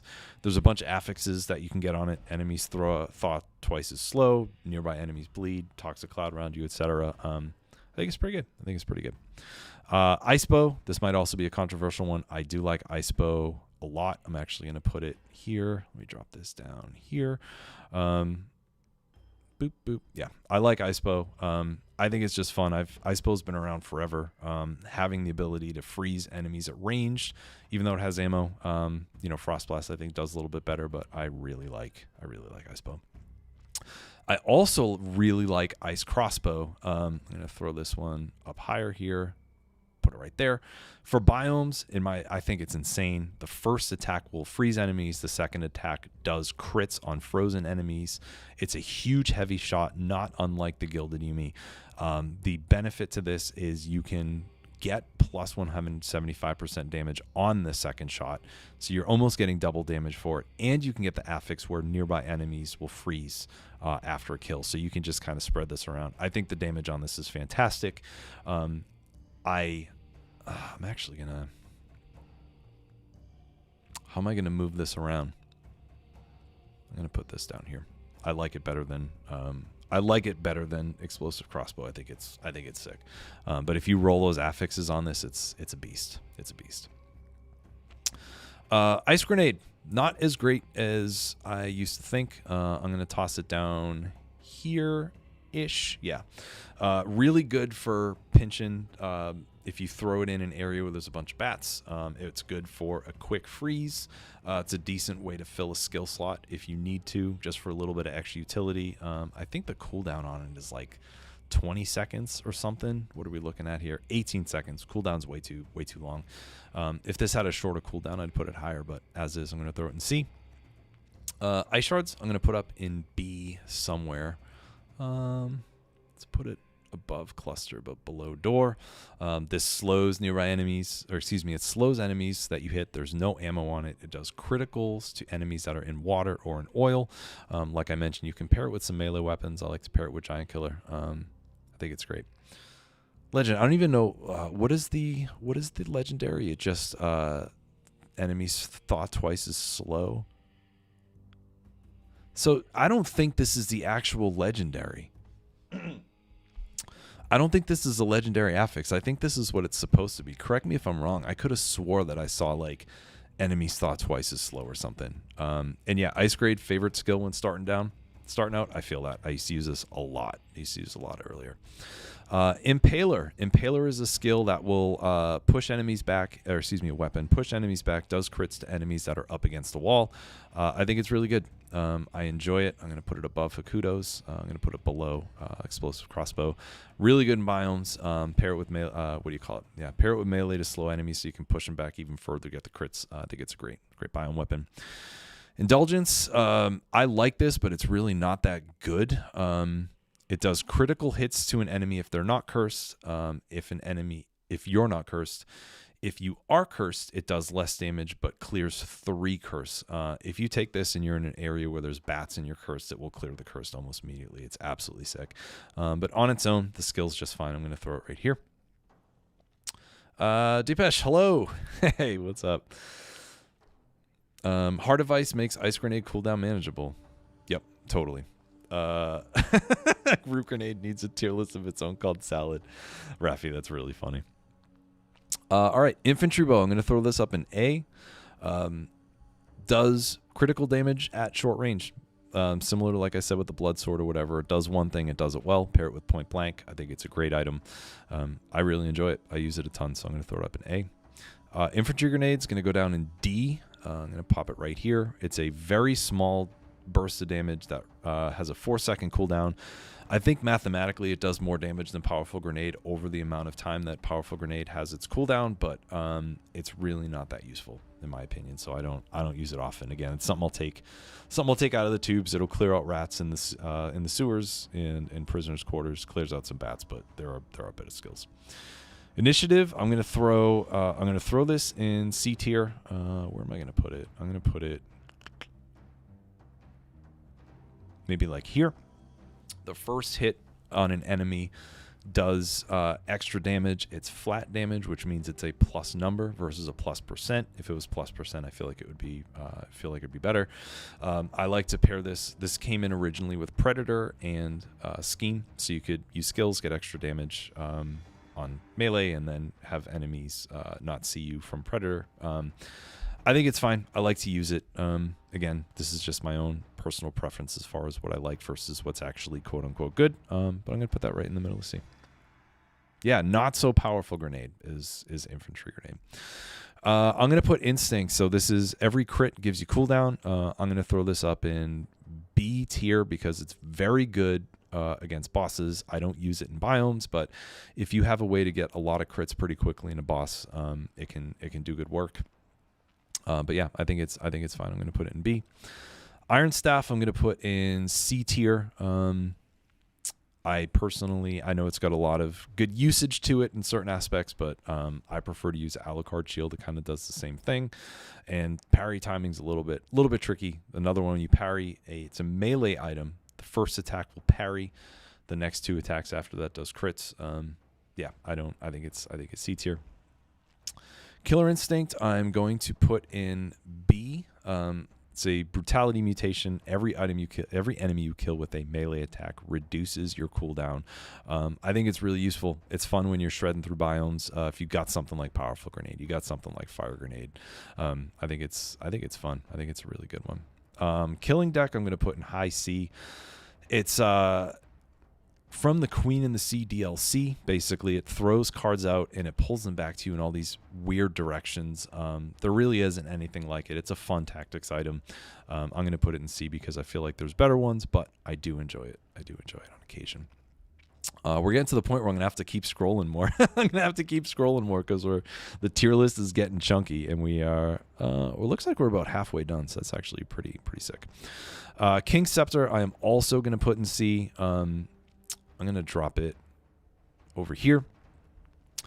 When you first attack, rushes you toward an enemy, and then it brings you up in the air, and you spin around. This is a reference to Shovel Knight, King of Cards, because this is like the main attack that the king does. And then it will, if you land on an enemy, it does crits. The crit damage isn't great. It's fun to use, but similar to Hard Light Sword, I get myself into trouble with it a lot, so I'm going to throw it in C. Knife Dance, one of my favorite skills. This is an easy S for me. I'm actually going to put it above Wings, but below Yumi. Shoots out a bunch of knives around you in a circular pattern that does bleeding. You can get some great affixes on it. The bleed damage is great. It's a great little pop for quick damage. I use Knife Dance all the time. Raf, Killing Deck has tech to get more crit hits. Yeah, it is a bit weird. Yeah, weird but good, I think, is a good way to put it. Knockback Shield, Tactics and Survival. I'm also going to throw this up here in C. For me, for the survival build, tactics build, it can actually be pretty good. When you parry, it knocks an enemy back, so you can get better range for range attacks. For survival, it is not good, because generally you're going to want to be close to enemies for the heavier survival items. So, yeah, for survival, it's not great, but for tactics, I think it's pretty good. Lacerating Aura. Auras, so this is sort of like the Conchiered skill. Big circle around you, does damage. Usually it has affixes both on use and after use, so it has its utility. I think it's pretty decent. I'm going to throw it up here in B. What's the tech here, Raf? If you remember correctly, hitting the enemy, then rolling behind them and doing the return crits more. Yeah, it's possible. It's possible. Like I was saying, the angle of the cards coming back to you is like kind of funky. So that I wouldn't be surprised if there was some tech there. Laser Glaive, this is another good one to put in the backpack. Basically, it bounces between enemies and does crits as it bounces around. It doesn't just bounce in a straight line. It can kind of bounce up and down depending on enemy positions. However, if there's only one enemy, or if there's only a couple enemies, like, the damage isn't great. If you just throw this at an enemy, it does like a tiny little hit of damage. I'm gonna put it in C, just because, again, it's really good. Actually, I'm gonna bring it up a little bit here. Yeah, if you get a bunch of enemies that are close by, it'll shred. Otherwise, it's not really that great. Leg Hugger, I'm gonna put above Owl. Where am I gonna put this? I'll put this right here. Leg Hugger follows you around. Does crits on bleeding enemies. The damage is just fine. It's another sort of set and forget it. You don't have to really think about it. You just kind of bring it with you, and it does a bunch of damage. Yeah, real love Lacerating Ore. Awesome. Opak, wish the Glaive had a faster animation. Yeah, that's actually a really good point. Glaive's kind of slow. Lightning Bolt. We got ourselves a solid B here. I'm going to throw it. I'm going to put it. How high are we going to go? I'm going to put it right here. If you hold Lightning Bolt down, it does a ranged attack that will crit towards the end, but if you hold it too long, it will hurt you. So actually, this is the second item that can actually hurt you. I said Barrel Launcher might be the only one when a barrel comes back to you, but Lightning Bolt can hit you too. Does really good damage, does shock damage, and also if you put it in the backpack, you get the full extent of the attack until right before it does damage to you. So you can get my opinion, that's how you get the best utility out of it. I like it. Okay, yeah, that's it. The Queen of the Sea has so many achievements, right? It's got the Kill Queen with the Queen outfit, Kill Servants with the Servant outfit, Kill Queen by kicking her off the edge, Kill Queen with the Killing Deck. It's a lot. But yeah, it works. It's I think it'll be pretty decent if you go up there. If you're just looking for the achievement, I can't remember what BC you said you were on, but I would just drop it down to 0 to get it. Lightning Rods. Lightning Rods is a fun skill. I'm gonna put it under. Do I want to put it higher here? I'm gonna leave it here for now. At the end, we're gonna do a quick overview and move some stuff around if we need to.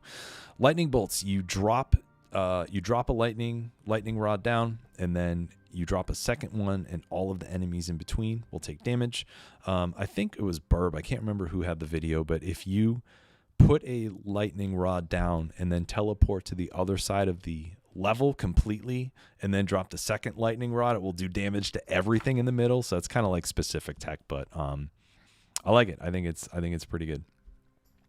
Yo, Servants no hit. That's legit. That's like one of the most annoying. Servants no hit and Dracula no hit are my two least favorite achievements.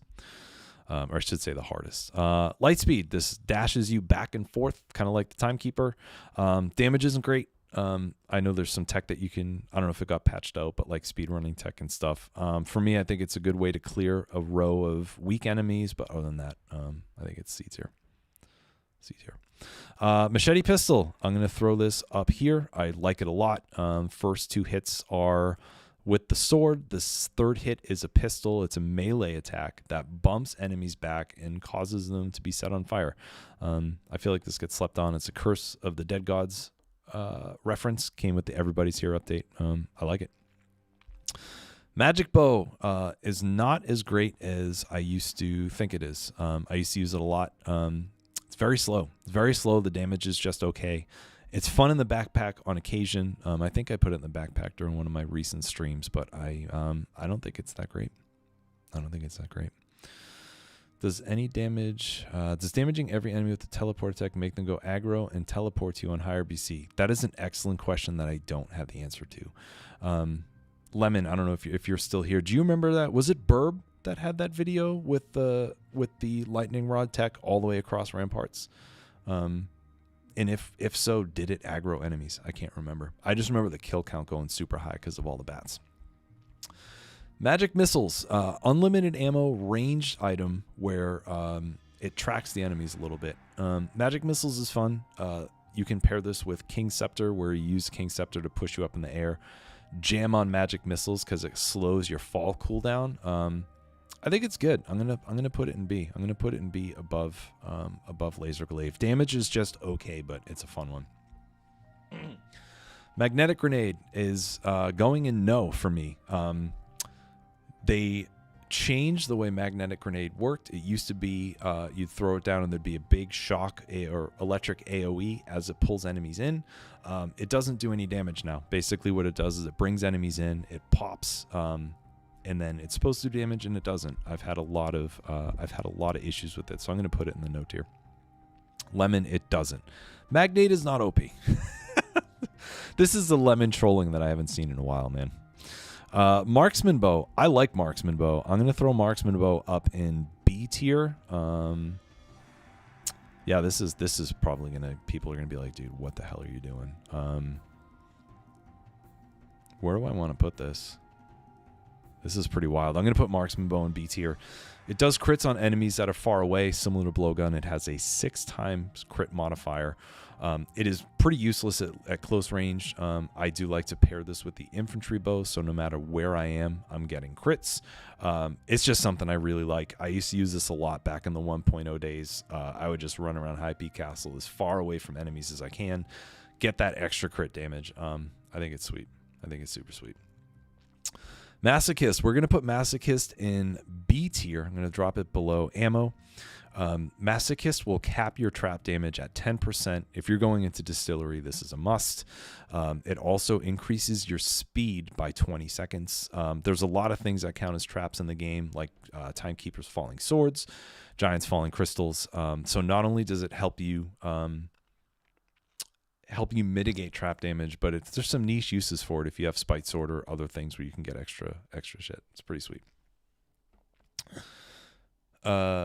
Yeah, Magnetic Grenade is unconventional with most things. Yeah, and I think for me, it's just the disappointment that it used to be good. I was playing Legacy. I was playing 1.8 last week or this week, and Magnetic Grenade's actually really good. It's really good in that, and to see it be such a dud, and this is such a shame. Talons near the Trident. Oh, you mean Bladed Tonfus. I think Raffi means Bladed Tonfus.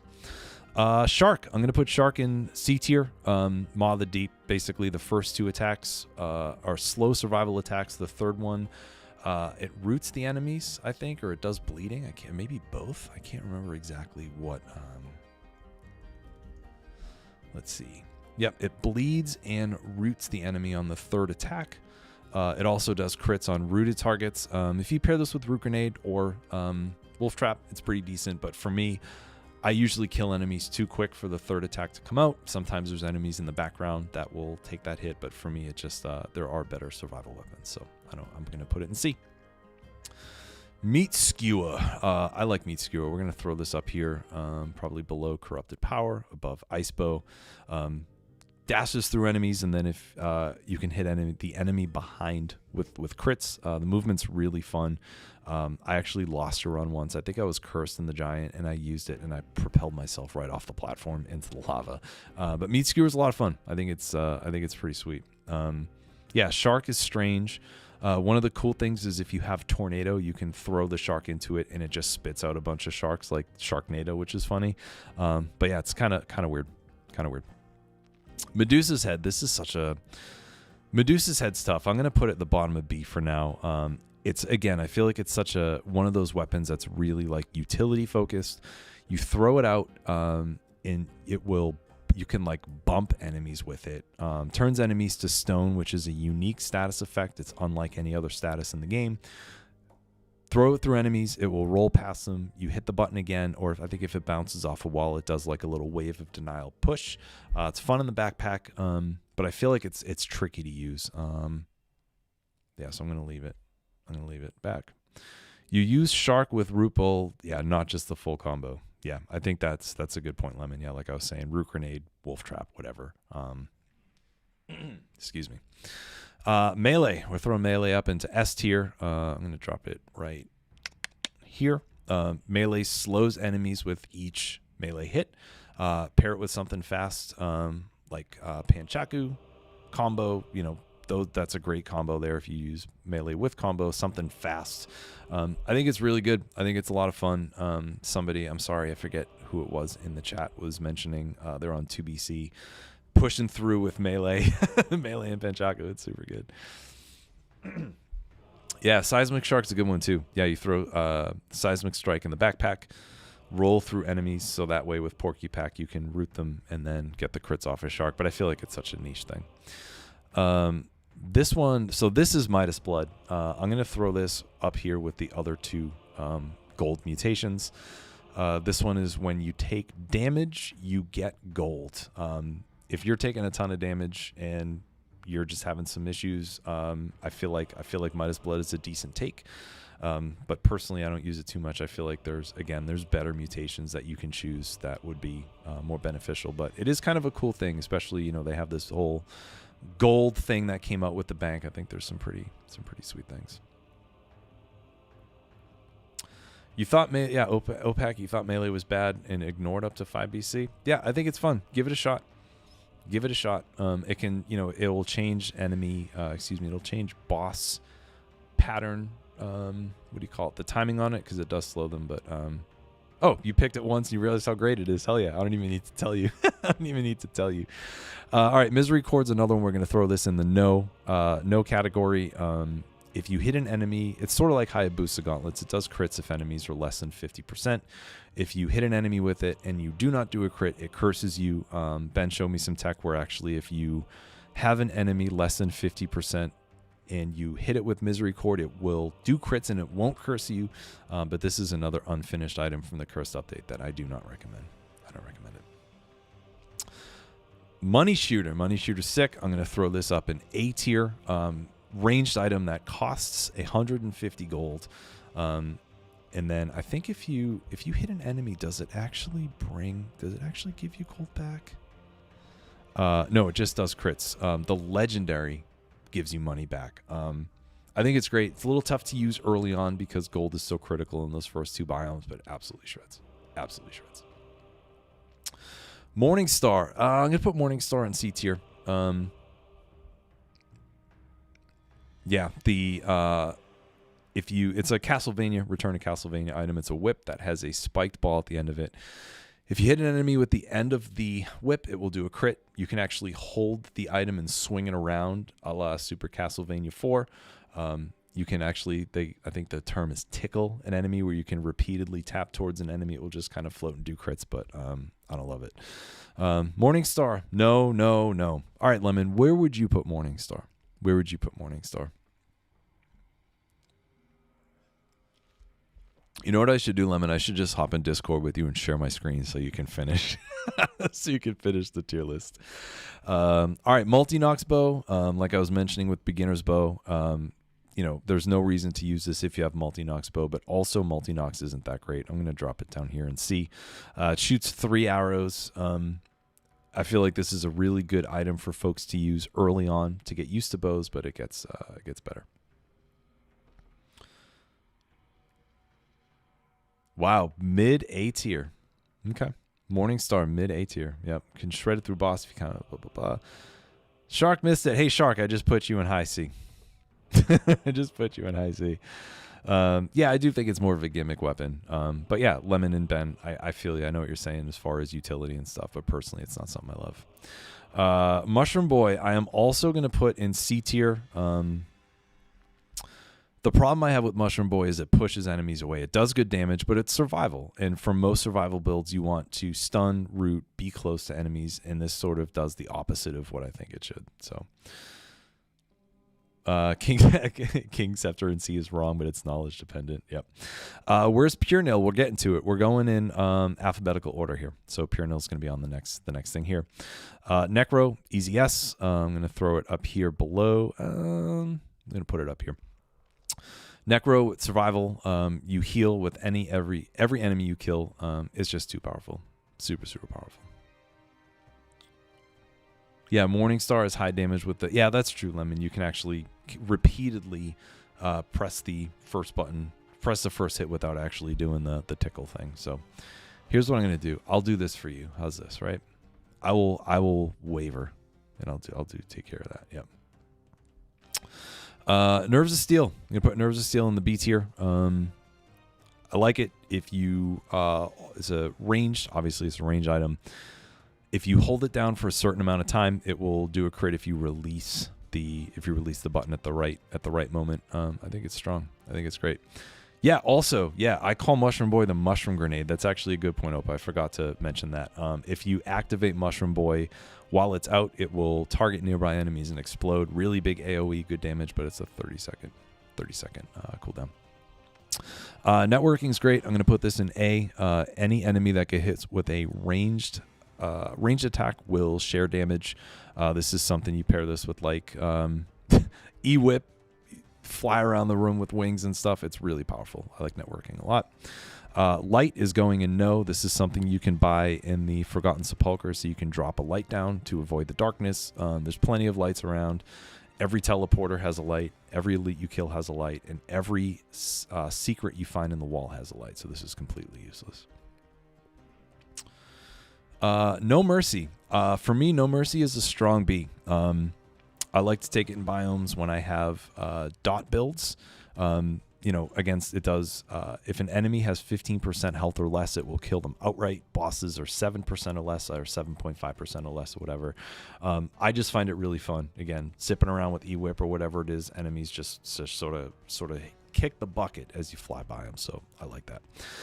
Nutcracker, I'm going to throw in D. I think it's a really good weapon for folks when you're early on. Pair it with Frost Blast. Pair it with Ice Grenade, etc. to get crits. It crits on frozen, rooted, or stun. Stun enemies. Damage drops off. I think it's too slow, and the utility is not as great as you get later in BC. So I'm going to throw it in D. Oiled Sword, solid B. Does crits if you hit an enemy that's on fire for 10 seconds. It does crits after that. Has a similar moveset to Blood Sword. It's an old school weapon that, again, it does one thing. It does it really well, and I just enjoy it personally. There's better damage output, better swords, but I just like it a lot. I'm actually going to put Wooden Shield in the D tier. I'm not going to put it in the No tier because as a beginner weapon, as a beginner shield, it teaches you how to parry. I still think it has use, even though there are better shields. But I have a soft spot for Wooden Shield, so I'm going to put it in D.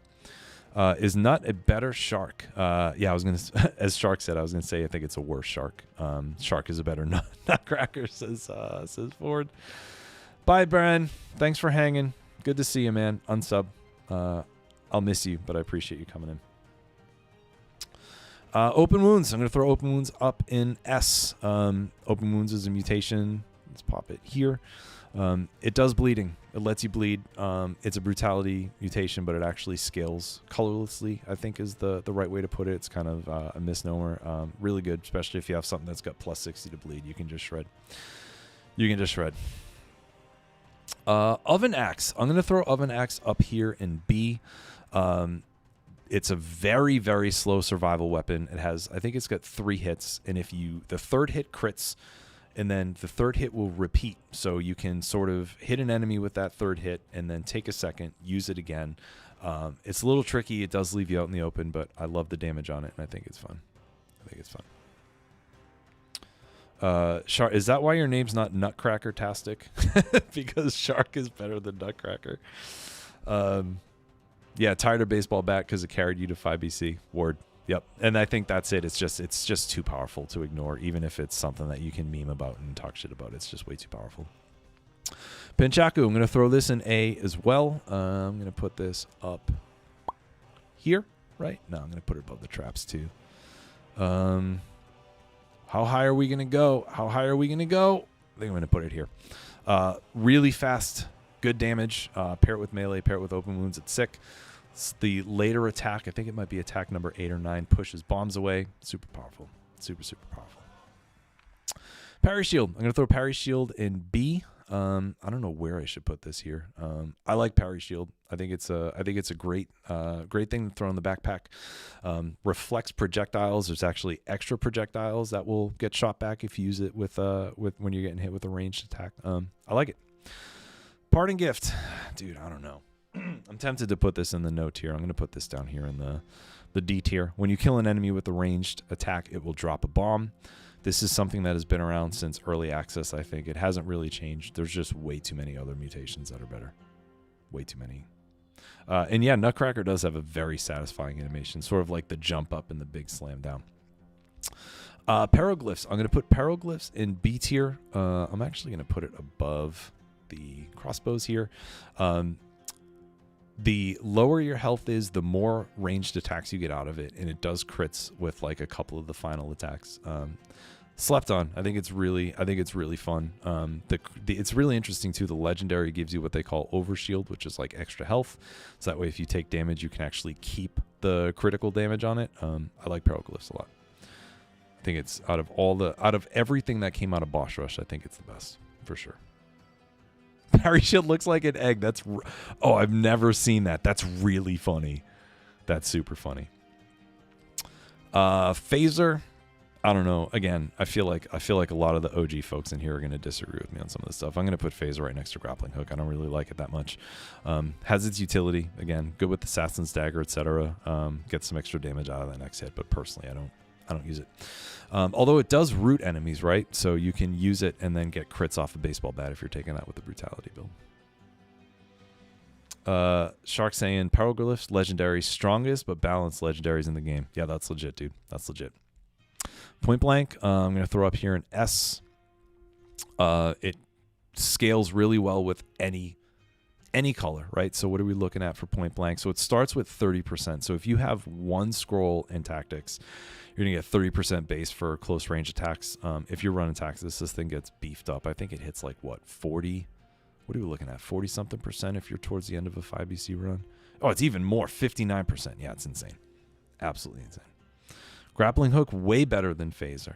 There you go, Lemon. I think it's one item better than Phaser. There we go. Yeah, I'm sorry, Shark. Yeah, I know you came in. So this is me. This is personal use / feeling. So this is just sort of like the opposite of my other tier list, where it was kind of like objective. This is what I like to use. Here's a bunch more information on it. A lot of people have actually asked for me to like rank things.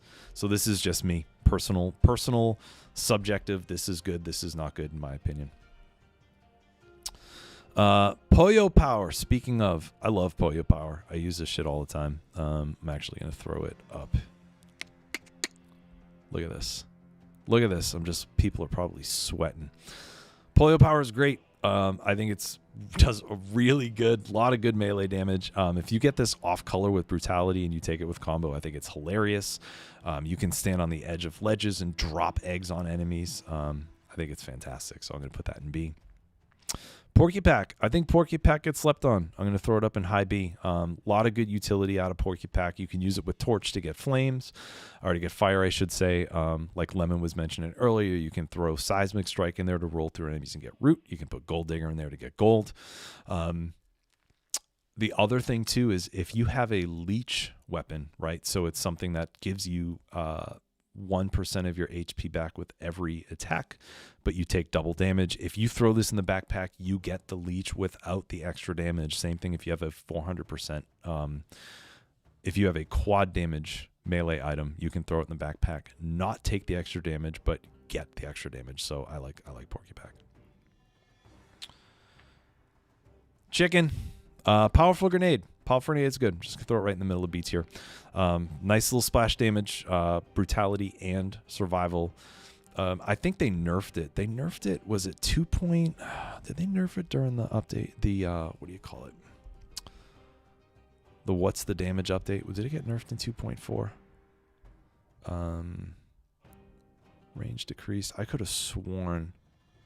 Oh, maybe it was 1.1. No, I feel like this got nerfed at some point. It is not as strong as it was in 1.8. So maybe I'm wrong, but I feel like this got nerfed at some point. But it's still decent. I think it's still decent. Predator, easy S tier. I'm going to put that all the way up at the top. It's completely busted. Even off color, you get like 1 or 1.5 seconds of invisibility every time you kill an enemy. Levels with enemy density like Sepulcher. This thing is out of control. Easily the best brutality mutation, in my opinion, and one of the strongest things in the exact thing. There you go. Yeah, Powerful Grenade used to have the same range as T-Shock, OP in 1.2. There you go. So it got nerfed a long time ago. Yeah. So Shark, was it 2.4? I'm gonna take a quick. I'm just gonna look at the. Where is the? Let me just go back to the main items here. Where are we looking at? Version history. 2.4. I think this is what's the damage. No, it wasn't this one. Yeah, it got nerfed at some point. Yeah, so it's not as good as it was, but I think it's still pretty decent. Punishment. All right, so we're getting to the point where like I feel like a lot of these are just nitpicking, right? Punishment is a good shield. You parry with it, and there's an AoE around you. It's a pain in the ass to get from the clock tower. Like I was saying, if you use Cluster Grenade, you can get the clock tower key to drop early. But I think it's a solid shield. It's better than Greed Shield and Cudgel. I think it's better than Parry Shield and Knockback Shield, of course. I think it's really solid. Pure Nail. We're gonna throw Pure Nail up here. I'm gonna put it in low S for now. I know there's a lot of tech with it when you double bind with it, but on its own, I think it's fun to use because you can move around when you use it. Does good crits. Yeah, I think it's really good. I think it's really good. Yeah, Predator boring. Yeah, if you just want to shred, super boring. But I like it. I think it's pretty good. Pyrotechnics, I'm going to throw up here in B tier. Ranged item, no ammo, does crits on enemies that are covered in oil. Sort of like the companion to Fire Blast, but like a different style. I think it's good. The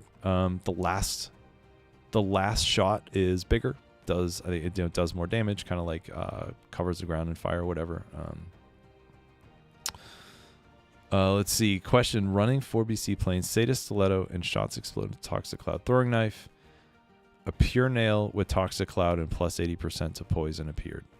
Should I continue with Stiletto and Nail, or dual bind and continue with Poison Knives? It's a great question. Great question. I think you gotta. I mean, Stiletto is. I feel like it's a little bit lower. We're gonna get there in a little bit. I feel like it's just okay. I'm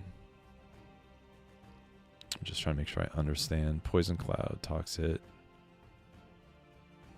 Oh, so the Pure Nail gives poison and it does extra damage to poison. If that's the case, I would absolutely take that. Absolutely take that. Let's see. Mo, hey, what's up? Stuck on 2BC. Keep trying until you get the third stem shell. Start chasing the blueprints and max the forge. Yeah. I'd say max the forge on 2BC. 3BC doesn't give you any additional cells. It gives you the same amount of cells. I would say, crank whatever BC you're on until you can get the forge to the max. And then, yeah, I'd say for 2BC, crank the S plus at least to 50% if you can, right? Queen's Rapier. I like Queen's Rapier a lot. I'm going to throw this up in high B. Something I really like to take with Porcupack. I know, again, I'm just using this on general viability. I know that there's stun tech and stuff like that. I think, is it Pure Nail and Queen's Rapier that does boss stuns? But I just really like it. Reality slices are considered ranged attacks, so it scales with point blank. I just think it's fun. Yeah. Shark, yeah, hard light and C. I struggle with it, man. I think the damage isn't great, and while I really enjoy it, I have trouble. I have trouble with it. Quick bow. I'm going to throw quick bow in D as well. This is the most underwhelming bow in the game for me. It used to be better. Damage was better, and it used to do crits if there were 2 arrows in an enemy. Now the crits are lower, and it takes 3 arrows. I think it's quite boring. Rampart. I'm going to throw Rampart up in S here. When you parry, it gives you a bubble of invincibility for 2 seconds. Very powerful in general, right? This is a great shield to take into Spoiler Boss. It's a great shield to take into Hand of the King. You can just parry and then not take damage for 2 seconds as they attack right through you. Rampart's busted, in my opinion. I think it's super busted. This bow sucks. Which one? Oh, the quick bow? Yeah. The quick bow ain't good. Oh, come on, man. Yeah. I have a feeling I've already gotten a couple of those. I have a feeling that's going to keep coming as I go on here. This is Ranger. Is this Ranger's gear or whatever the hell it's called? Ranger something. Ranger's gear. Yeah. So after a skill, the next range attack does plus flat damage. I do not care for this. I'm going to throw this down in the no. I'm going to throw this down in the no category. I feel like it's a waste of mutation. Rapier's sick. I'm going to throw this in high A. If you roll or parry, you get really fast crits. Does good damage. Again, it's good for parrying in boss fights. And then also just rolling through enemies, which you're going to want to do in biomes a lot. You're going to get really good stuff. Shark, we all looking same. This is so funny. This is great. All right, so then we got Rebound Stone. I'm going to put Rebound Stone in A. I think it's fantastic. It's really great if you unleash this in a biome where there's like close quarters. It bounces off things. It's going to pass through you. It's going to do crits. It's going to take out enemies. I think it's one of my probably one of my favorite skills out of the Return to Castlevania DLC. Recovery. Recovery's going into B here. We're going to put Recovery. I think I want to put it in like high B up here. I'm going to put it in high B. It's great. It's great. Gives you 3 times the amount of time to get your HP back by using the recovery skill. So when you get hit and there's that big orange chunk of your health bar that goes down, recovery gives you more time to get into it. Super good. Super good. Stone is dumb on bosses with no roof. Absolutely correct. I took it into Giant Fight 1 and it just flew away. Really good in biomes though.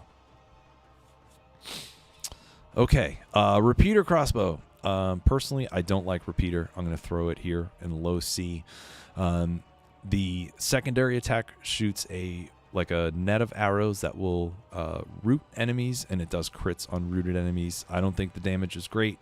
I feel like it's fine. I used to take this with barb tips a lot, but as is, I personally don't think it's awesome. Oh, here we go. So there you go. Shark just brings up a good point I didn't know. Recovery makes Rally 100% of lost HP instead of 80%. So that's like another bonus there. Another bonus.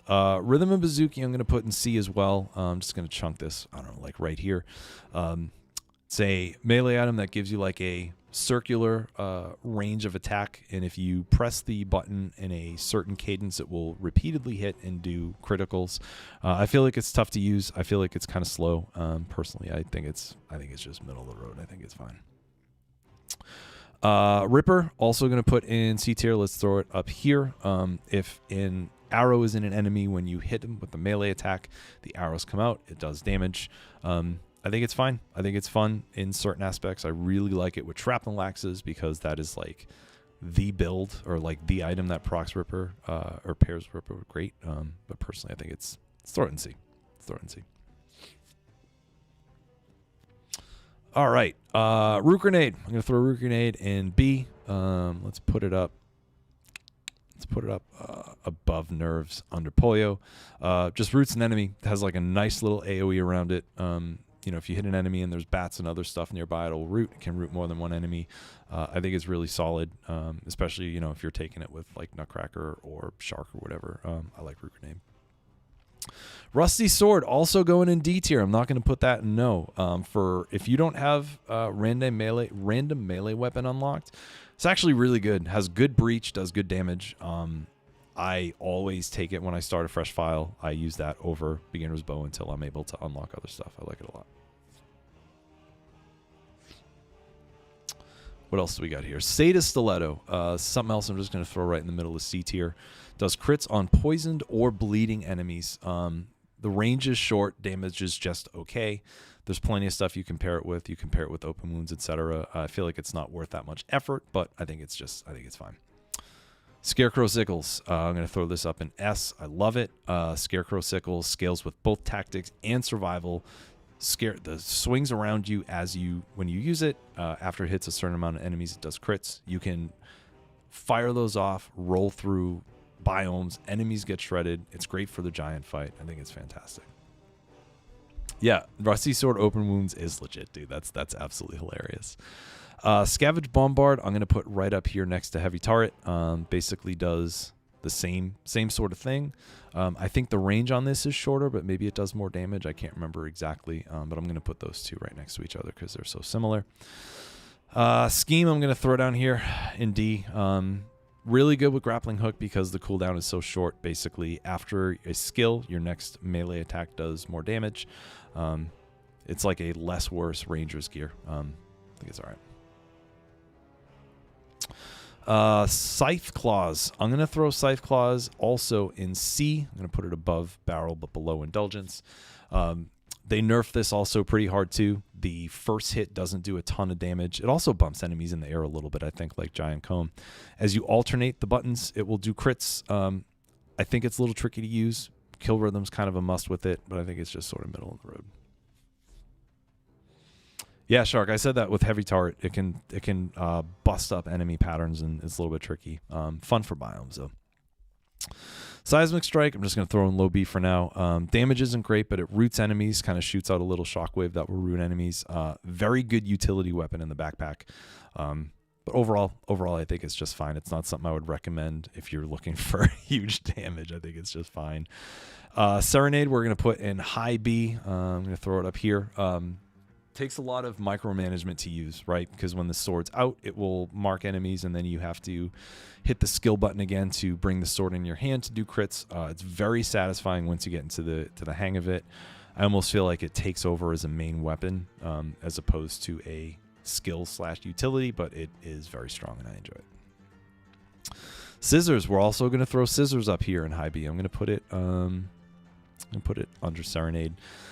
No crit condition, however, if an enemy is killed by the attack that cuts the enemies up, anything else will die with it. It's great if you have a small enemy right near an elite. You can kill them in one shot, insta-kill stuff. I think it's really good. Sewing Scissors up in, yeah, so I think before I put it in my, like, I don't use it often tier, and a lot of people had a lot of really good points, and I've used it a lot more since then, and I think it's great. Yeah, Boy's Axe instead of Seismic Strike. Yeah, that's legit. Shovel. We're going to put Shovel in D. The damage isn't great. I feel like I mentioned this in my original tier list. It sort of is in the middle of survival and brutality. You get the speed from the brutality, but like I feel like it doesn't do either thing well. It's just not fantastic. The best thing I think it does is it can reflect bombs back, but other than that, I don't think Shovel is great. Shrapnel Axes. I like Shrapnel Axes. We're going to throw this up in B.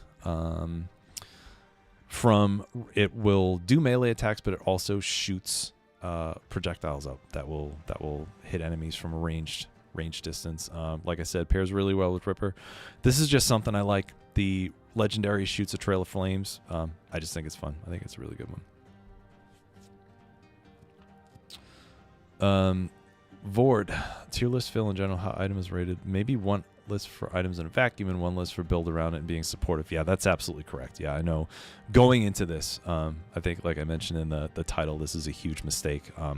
There's like way too much to factor in because nothing in Dead Cells exists in a vacuum, right? Nothing does. So it's like, but that's a great point because it's sort of like, all right, well, let's make a tier list based on what items work best with X, right? What items work best with X mechanic or like X, kinds of mutations or like whatever it is, Sinew Slicer. I like Sinew Slicer. I'm going to throw it up here under, I'm going to throw it, let's put it under a double crossbow-matic. It's a turret that shoots out blades that deal bleeding.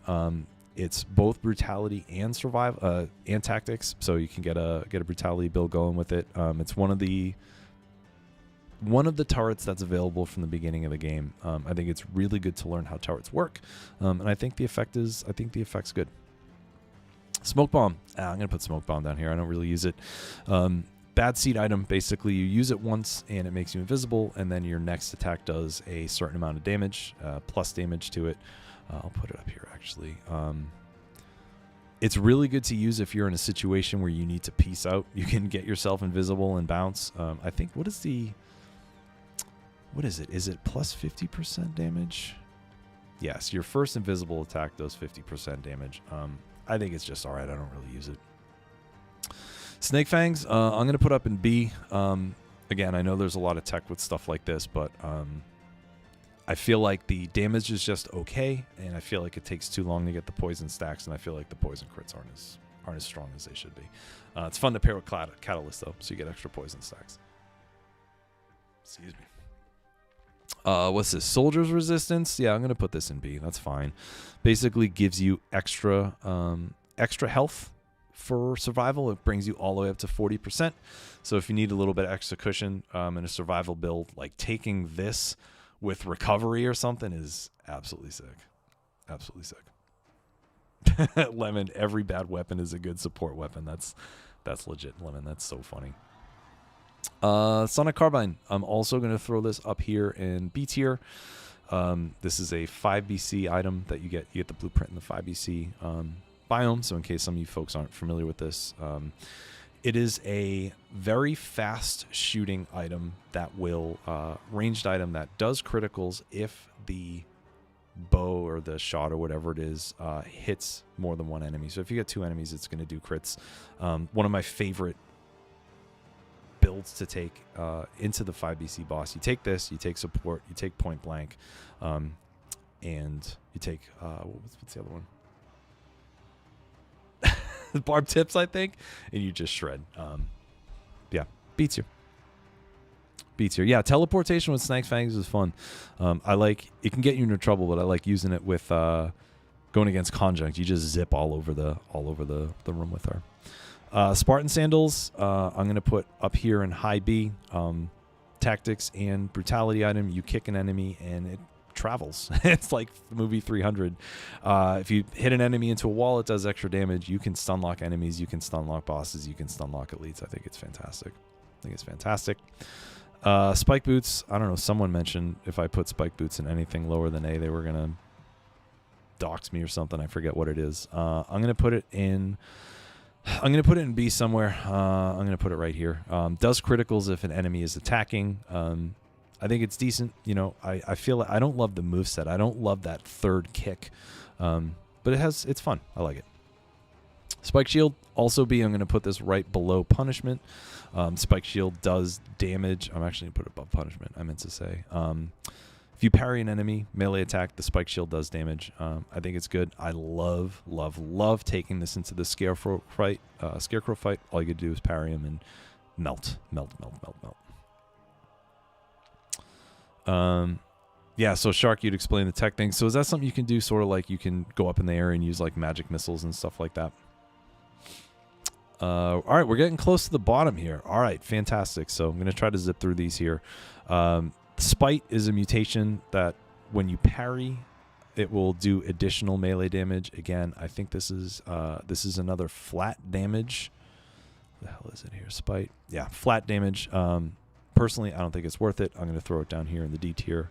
I'm going to put it right above counterattack. Oh, come on. There we go. Spite Sword, you do critical hits if you are if you take damage in the last, I think it's the last 8 seconds, or if you're cursed. Fun to pair with Face Flask, decent damage. I'm just going to throw it, for now, just throw it in the middle of B tier. I think it's fun. You know, classic combo is Face Flask, Vengeance, Spite Sword. Doesn't get you the highest DPS, but the fact that you always have crits is very, very satisfying. Very satisfying. Okay. Star Fury. I used to like this a lot more. I'm going to put it in C. I'm going to put it below Morningstar. I used to shred with it. The projectile damage is decent. I just don't love the animation. I don't love the moveset. And I've used it a lot less over time as I've been using things more, I would say. So it's just not something that I vibe with. So I'm going to put that in C. Stun Grenade, we're going to throw this in B. We'll just put it right here for now. Stuns enemies. Does what it says on the tin. I just really like Stun Grenade. Again, take it with bat and what do you call it? Heart of Ice. You know, there's a lot of decent utility for it. Again, it's not like an amazing item, but I like it. I like it. Star Fury feels weird because it desyncs enemies when they attack. Yeah, that's word. Yeah, and again, okay, that's a great point. That kick moveset is I don't love that either. I don't love it. Support, easy S. I'm gonna throw this. Let's throw it right here. I might actually, yeah, we'll throw it on a combo. When you're near a turret, it will give you +% damage, and let's see what we're looking at. I think it starts at 30 something. How are we here? Yep, starts at 35%. So even off color, this gives you a ton of extra damage. I think it's amazing. If I have a turret and I'm going into a boss, I will almost always take this mutation. Support is an easy S. Swarm, I'm going to throw this down in C tier. Swarm spawns a bunch of biters. Really good with the Kudos bow, I think. I'm actually going to drop it down even more. But you have to be ready for biters because biters will change the enemy's attack patterns. They will aggro enemies. Inquisitors will shoot magic at the swarm, at the biters. But I think it's fine. I like it. Like it a little bit. How's that? Yeah, Shark. Yeah, the Spite Sword's damage is just low. There's things that do it better, for sure. Swift Sword. So personally, I really like Swift Sword. I'm going to put it up higher than I think most people would. For biomes, it's fantastic. You can get Face Flask that has the speed, gives you speed for like 5 seconds or something like that. Affix on it, you can just shred. I've always liked Spite Sword. I think it's a lot of fun. Again, damage is just okay if we're looking at it objectively, but subjectively, I think it's fantastic. Simlance, something else I'm going to throw up here in A. The range, or excuse me, the direction of attack, since it's so horizontal, is tricky. But I feel like for biomes, this is one of my favorite items. You clear out a bunch of rats or like other enemies that have lower HP. You get the crits for seconds. The crits are good. I really like Simlance. I'm going to throw that in A. Tactical Retreat, I don't know how I feel about this one. I'm like, I know it's good and I use it sometimes, but when I play tactics, I just find myself taking other things. I'm gonna toss it in B. Toss it in B. When you roll after barely missing attack, enemies nearby slow down. Good with Frostbite. Good to get some crowd control, but I'm gonna throw it in B for now. Tainted Flask, I'm gonna throw up in A. I'm gonna put this. Where do I want to put it? I'm gonna put it right here. It will give you a good damage boost if you drink a flask, and then also if you kill a certain amount of elites, it will bring flasks back. You will get flask refills for free. So if you're down a couple flasks, it's good to take. I like taking this into the 5BC boss and chugging my flasks to get extra damage between face changes. I think it's really strong. Shark, Swift Sword is great. Builds with speed, crit affixes are even better. Hell yeah. Fantastic. Yeah, and Opac, you're right. Yeah, if you're not expecting the biters, it can be tricky. But if you are using them like purposefully, I feel like they actually do decent damage. But you gotta be careful with them. Taunt. No, I get it. You know, you can use taunt and it gives you 75% extra melee damage on any enemy that's taunted, but they attack faster. They do more damage. This gets me killed a lot more than not. So I'm going to drop it in the note here. Telluric Shock, I feel like is a solid C. I feel like it's fine. Let's actually bump it up. You'd put it right.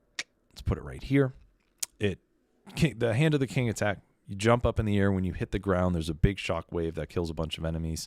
The cooldown's not bad. I think the cooldown's only like 10 seconds. Yeah, 10 seconds. So it's pretty decent. But that's it. I feel like it's just decent. Taunt with knockback shield's funny. That's hilarious. That's very funny. Tentacle. I'm going to throw this in high B. We're going to put this. Where do I want to put this? Let's put it right here. You get iframes with Tentacle, which is super, super busted. If you haven't used Tentacle, just try it out. Even if you're not trying to get the tech, you are going to get iframes, and it's actually really funny. Shark. T-Shock, best skill in the game. Unmatched utility. Yeah, it does have good utility, especially jumping up in the air. Again, sort of like what you were saying with what do you call it, King Scepter and the kick from Spike Boots. Tesla Coil's great. I know it got nerfed a couple times, but I just really like it. The area of effect on shock is great. You can get some insane affixes on it. Again, poison cloud around the target, plus 80% to poison, etc. Yeah, OPAC, you get iframes. It's been like that for a while. I feel like Shark or Lemon would be better off to describe actually how it works. But when you use the tentacle and it pulls you towards an enemy, you get iframes during the attack, and I think iframes afterwards too. So it's really powerful in that respect. Boy's Axe, I like. I'm going to throw this up in B. Let's put it right here. You can root an enemy with it, and when you call it back, it will do damage. It's a God of War 2018 reference. I think it's fun. Double ammo makes it fun. But yeah, it's a really good utility item, secondary to get root. Throwable objects, it's going up in S. Throwable objects, it will stun an enemy. Every time you kill an enemy, it refreshes 1 ammo. Very powerful.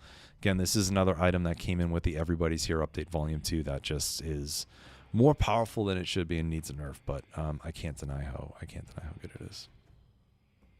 Yeah, realist, for real. I wish there was a little bit more polish on it, but unfortunately we get what we get, right?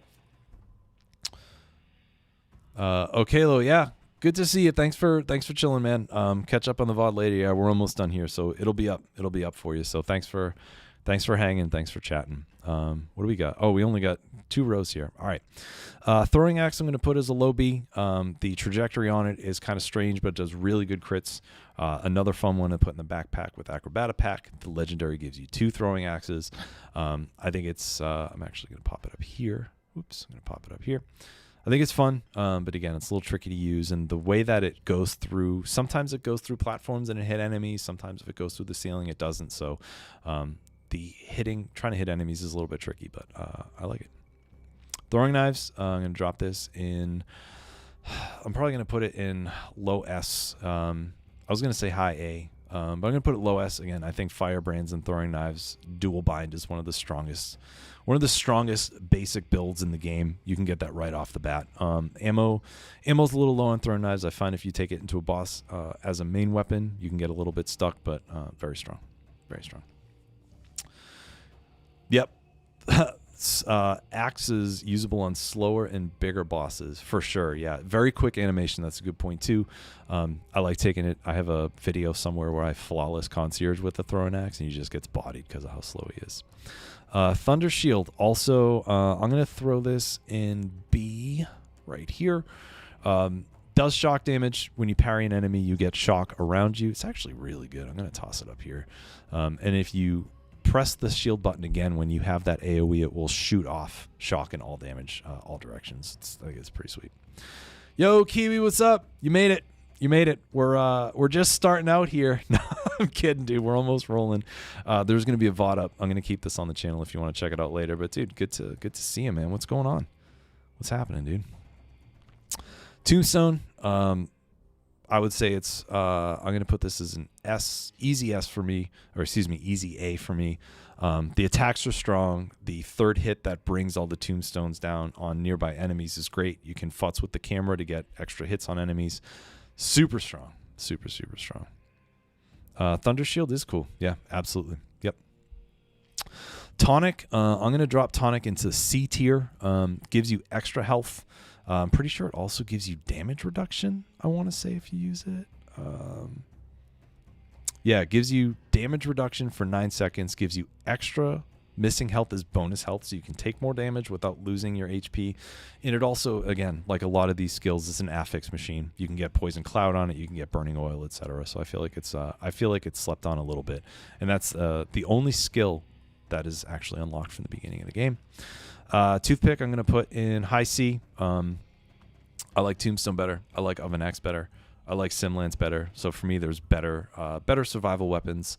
The crit on this is good, but you really got to be in a position where you're not going to get attacked. So I guess Ice Grenade, Stun Grenade is going to be good for that. Very fun in Biomes, Kiwi. Absolutely. And Tonic also reduces roll cooldown. So there you go. So that makes me feel even better about putting it where it is. Torch is strong. I like it. I'm going to put it in low A.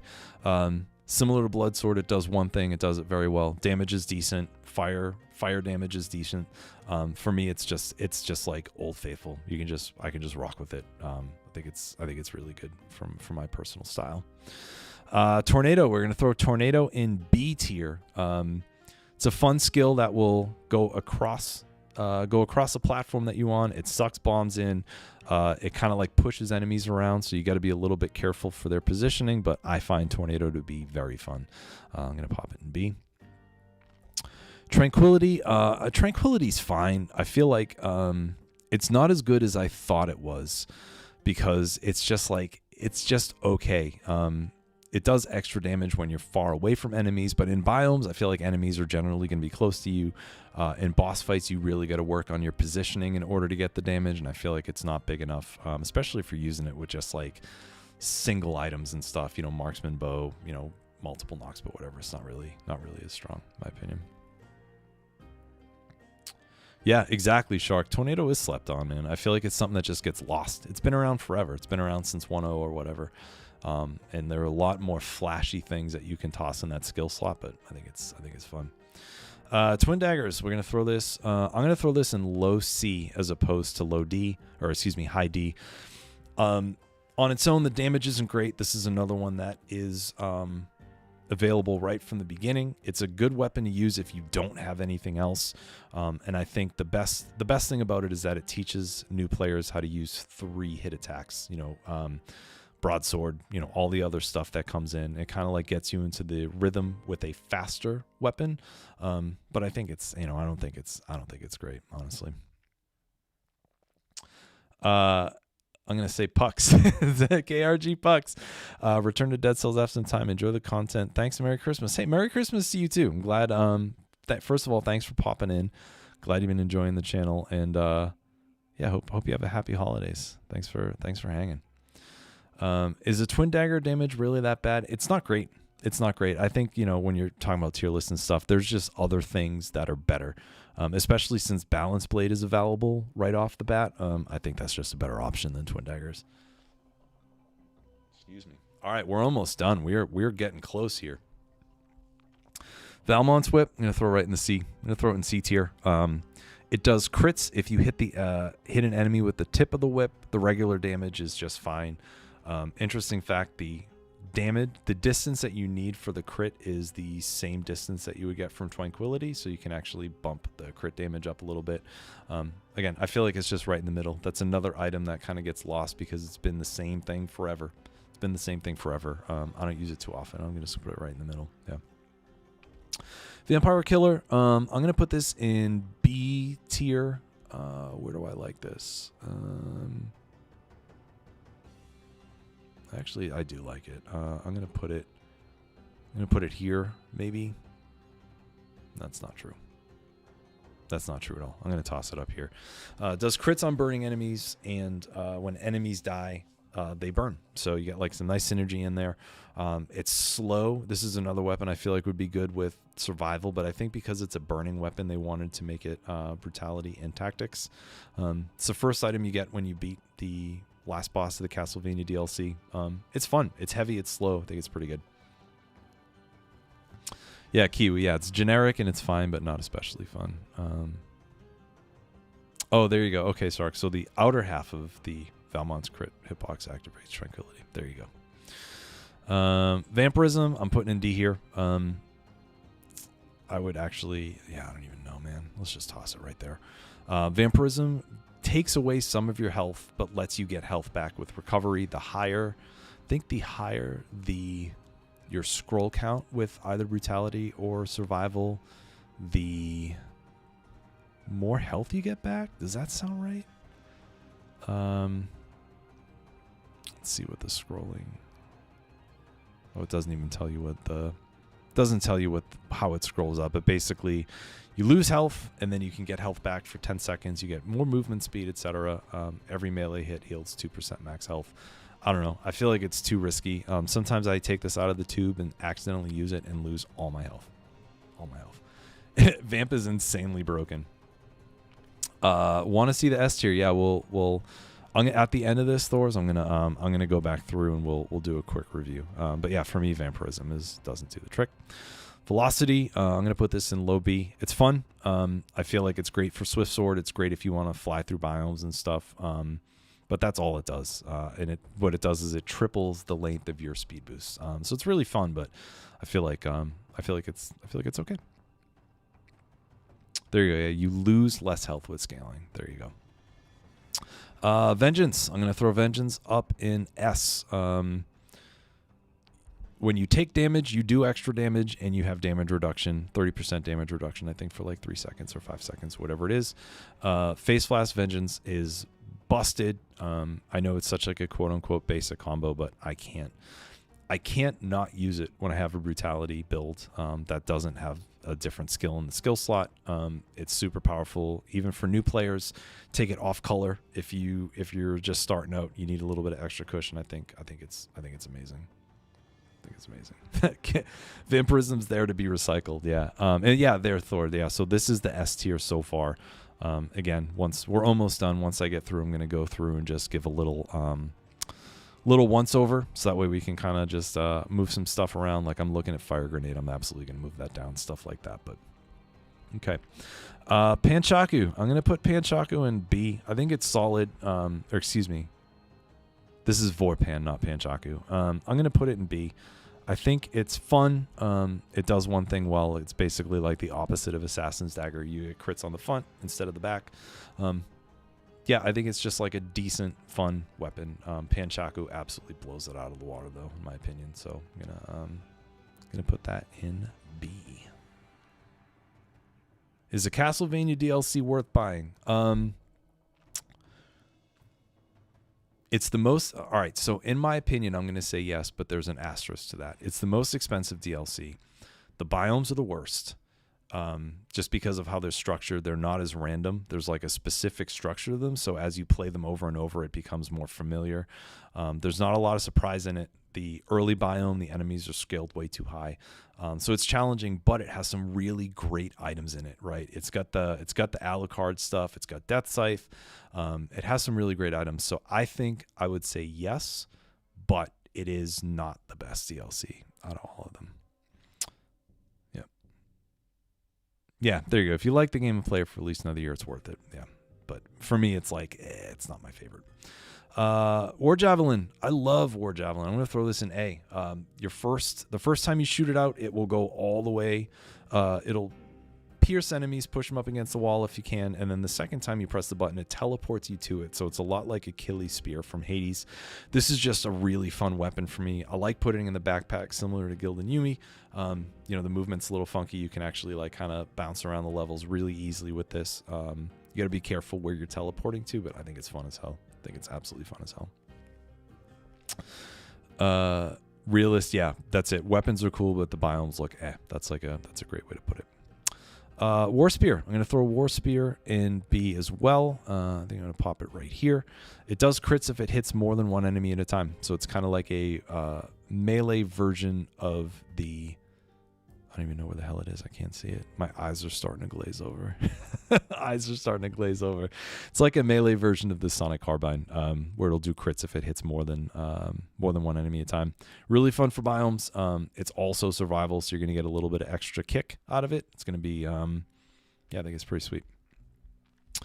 Wave of Denial. I want to like Wave of Denial more than I do. I'm going to put this... I'm going to put it here in C tier. It's really fun to use in levels like Ramparts. It's fun to use in close quarters. It will do an AoE that pushes enemies back in every direction. Yeah, I want to like it more than I do, but the damage just isn't great. The utility of it and bouncing enemies back is fine, but there are better uses for your skill slot. Best DLC. I think each of the 3 non-Castlevania DLCs have their merits. I like Bad Seed the best, personally.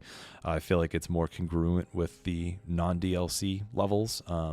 Fatal Falls is fun, a lot of fun. Scarecrows is a great boss. Some good items from there. And then Queen in the Sea is really good, especially since you get 2 big boss fights at the end. And some of the items are really, really niche and really fun. Yeah, great panic button, for sure. All right, we're getting towards the end. What doesn't kill me? I'm going to throw this up here in S. It is the strongest healing mutation, I would say. It scales similar to Blind Faith. It scales all the way up to 6%. I'm actually going to do this. It scales all the way up to 6% per parry per enemy.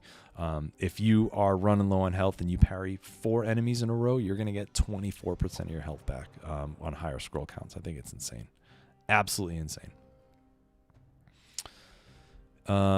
Whip Sword. I like Whip Sword. I'm going to throw it down here in B. Again, I'm going to move some of this stuff around.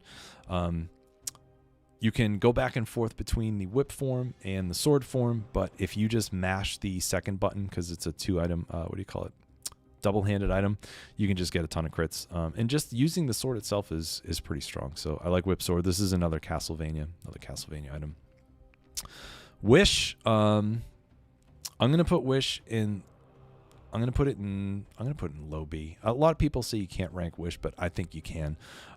What's great about Wish is it'll take. I mean, obviously, when you use it, it turns an item legendary. One of the best uses for Wish, in my opinion, is if you have a shitty build or you're having trouble and you go and you get the kill door or you get the time door, and there's an item in there that you could use that's gonna push you through. So if you get like, I don't know, if you get the time door after Stilt Village and you see a pistol in there, you can grab Wish and then get the legendary pistol.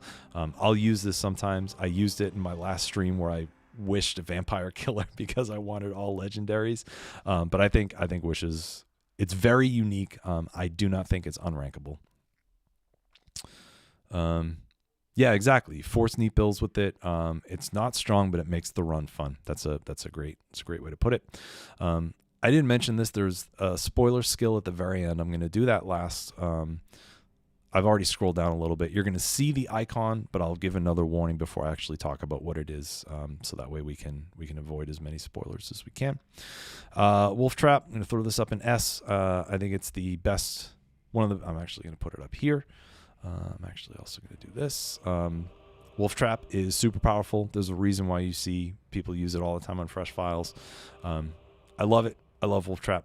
It's great to not only trap enemies, but you can use it with support. You get good synergies on it. I think it's extremely powerful. And again, it's right from the beginning of the game. Like, you get that straight from a Fresh File. Out of control. We're down to the last 4. Wrecking Ball. I'm going to throw Wrecking Ball up here in B tier. Each hit, after you really slow survival weapon, each hit has like a different, the attack is like a different range, whatever you want to call it. And on the 3rd attack, you shoot the Wrecking Ball out, and on the 4th attack, you pull it back. Crits are very powerful. I'm pretty sure you can do it through walls, like the 1-tile big walls. Super powerful. When you use it, again, similar to kind of like what I was saying about Wings, different thing, but like you have to sort of get used to the cadence. You have to get used to the timing and the distance of the attacks. But I think it's really good. And we got 3 more. Wrenching Whip. This is another one I'm just going to throw right in the middle here of C tier. The first 2, it does go through shields, which is good. Pulls enemies in, and then the third hit is a crit. Again, I feel like this hasn't changed at all in 5 years. Might have gotten a damage boost or nerf or whatever it is, but it's just another item that just kind of gets lost. I think it's all right. And yeah, that's right, Shark. You can do the crit. The crit does hit twice. I've seen that. Like when I was fighting Concierge and some other stuff, you hear the crit twice. And then we got 2 more. I'm gonna put YOLO in D. I'm actually gonna rank YOLO up higher than this. I think it's really good if you don't have disengagement. I think it's great for new players. I think it's great for an extra panic button. However, it is outclassed by disengagement. It is very much outclassed by damn vigor. It locks a mutation slot if you blow it. But I don't think it's horrible, and I don't think it belongs in the no. And then finally, here's the spoiler skill. I'm going to talk about it, so if you have not hit 5BC and you don't want to know what this is, I'll give you a second to peace out. I'm going to take a sip of my water here. And we're going to get into it. So the last skill is the Collector Syringe. This is sort of a, hey, congratulations, you beat 5BC. Now you can dump a bunch of cells into this thing to spin around and get a bunch of damage. I'm also going to put this in, probably just put it in high C. Tricky to use. You can burn a bunch of cells if you don't have outfits or anything else to unlock in there. It's fun. It's a meme. It is brutality, and it's a melee attack, so you can pair it with combo for insane combo extra damage. But again, it feels more like a meme thing. I don't use it all the time, but I do think it's pretty decent. So, and we made it. We're done. We're at the end of the list. All right, so let's do a quick review here. Let's take a quick peek. Does this say how long I've been streaming here? What are we looking at here? I've been streaming for a bit. I've been streaming for a bit. Good God. Good grief. All right, here we go. So let's do a quick wrap up here. I'm going to move some stuff around, and then we'll call it here, right? Justice for Rhythm and Bazooki. All right, so in their own tier here, we got Curse Flask and Demon Strength. These 2 mutations absolutely break the game in a way that I feel like nothing else does. You can get insane extra damage. Sorry, I'm just changing a window over here. I have a secondary window over here with the chat, and it keeps moving on me. Yeah, so these 2, you pair them together, you can get an extra 130% damage. Of course, if you die when you get hit when you're cursed, you die, but like it's almost like things melt so fast that you got to pair these 2 together. Personal S tier, Predator, Damn Vigor, Assault Shield. How are we looking here? I feel pretty good about this so far. I'm going to do this. All right, we'll put Yumi a little bit lower. I'm going to put Vengeance above Point Blank. I'm going to put Acro down here. All right, I'm going to put this here. All right, so I feel pretty good. Feel pretty good about that. We're going to move a couple things around here. Dropped Yumi a little bit. Yeah, I feel pretty decent about that. Salt Shield, Speedrun Shield for sure. Let's look at the A's here. I'm going to move Curse Sword up. I'm going to bring Rapier down a little bit. I'm going to put Tainted Flask a little bit lower here. Gold Digger, Blowgun's a little high too, I feel like. Let's see. This is all fine. I'm going to drop Blowgun down below Money Shooter. I'm going to throw Networking up. I'm going to put Networking up here before. Yeah, I feel like that's pretty good. Simlance Torch. I'm going to put Torch a little bit higher up here. I'm going to put it below Swift Sword. Feel pretty good about that. Let's look at the B tier here. So we got Queen's Rapier, Wrecking Ball, etc. I'm going to drop 4P, and I'm going to fix all these things here. I'm just going to drop some stuff down. Bible Frost, Basic, Gold Digger. This one, I think these are going to take me a little bit more time here to kind of like even out. So let's see what we got here. This is fine. This is good. Ammo, Masochist, etc. I'm going to drop Ice Shield down a little bit here. I'm going to put Tentacle above regular Gold Digger. Impaler. Sorry, this is probably really boring for you folks, but I just want to. I feel like at this point it's like half of one. You know, what is it? Half of one, six one, half dozen of the other. Just trying to like get these things evened out. But yeah, this is fine. I'm gonna drop hunters down there. I still feel pretty good about all this stuff. Fire grenade's gonna get dropped down for sure. Tranquility's gonna get dropped down. I put Trank over here. I'm going to put Whip Sword above this. I'm going to drop Flint down below here, and I'm going to put Medusa's head a little bit higher up here. Dale, useful info. Yeah, hell yeah. I'm glad that was helpful for sure. For sure. All right, then we're looking at C. I'm actually going to put Spoiler Skill right in the middle. Fire Grenade is definitely going to get dropped down here. Looking at the rest, that's fine. That's fine. I'm going to put Killing Deck above Toothpick. I'm going to drop Ripper down. Holy Water Handhook, Knockback. I'm fine with all these. I'm fine with this. Fine with this. I'm going to put Scepter a little bit higher here. This is fine. I'm going to put Corrosive Cloud down here. Wrenching Whip, yeah, this is all fine. I'm gonna drop this over here. Yeah, I feel like this is pretty decent. Again, like there's no way I'm gonna perfectly be able to put all of these in the exact order. But like I feel like this is gonna be close enough. I am gonna bring Bazooki up. I'll bring it up over Fire Grenade, but below Scythes. Barb Tips. I'm going to put Barb Tips a little bit higher here. This is good. This is fine. Ice Grenade. I didn't expect that to be this low, but there it is. I am going to bring Mushroom Boy up a little bit. I'm going to put Mushroom Boy here because you can use the explosion, the Mushroom Grenade as I call it. So that gives a little bit more use. And then all this other stuff is fine. This is fine. I'm actually going to put Swarm and High D instead. I'm going to move Smoke Bomb down here. Yep, that's fine. YOLO, all the random mutations that I don't think are that great. Rusty Sword, Wooden Shield, Anathema. Boom, I think we're all right here, right? Dead Inside. These are just these aren't left to right, good to bad. These are just the order in which the tier list presented them. So there it is, huh? There's the whole tier list. So we made it. Hopefully this was helpful for everybody. Let me see if I can. I don't know how dark it is in here. Let me see if I turn my camera on. How are we looking here? Oh, there we go. Not too bad. But yeah, hopefully this was fun for everybody. Again, sort of like let's see how it goes. Again, this is more subjective. This is what I like to use. This is less of a, like I do with my other tier list, like, hey, this is what I use sometimes or whatever. I would like to reiterate the fact that anything that you see in Dead Cells can be good in the right build. You can beat the game with just about any weapon.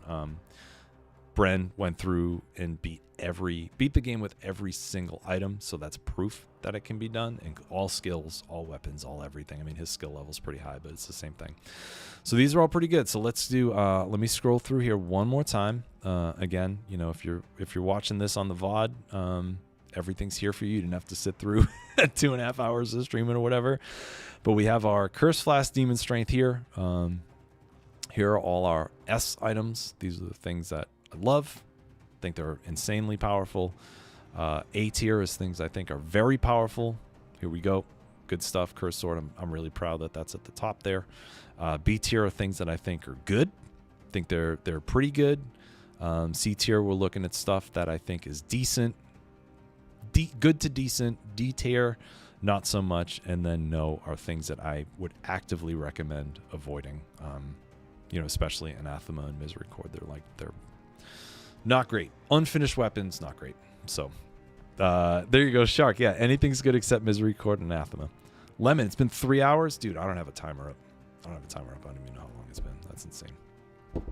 I think Bren yesterday when he did his, it was, I think his also was around 3 hours. So Smoke Bomb can get silly affixes. Yeah, true. 10-second speed boost. Yeah, there you go.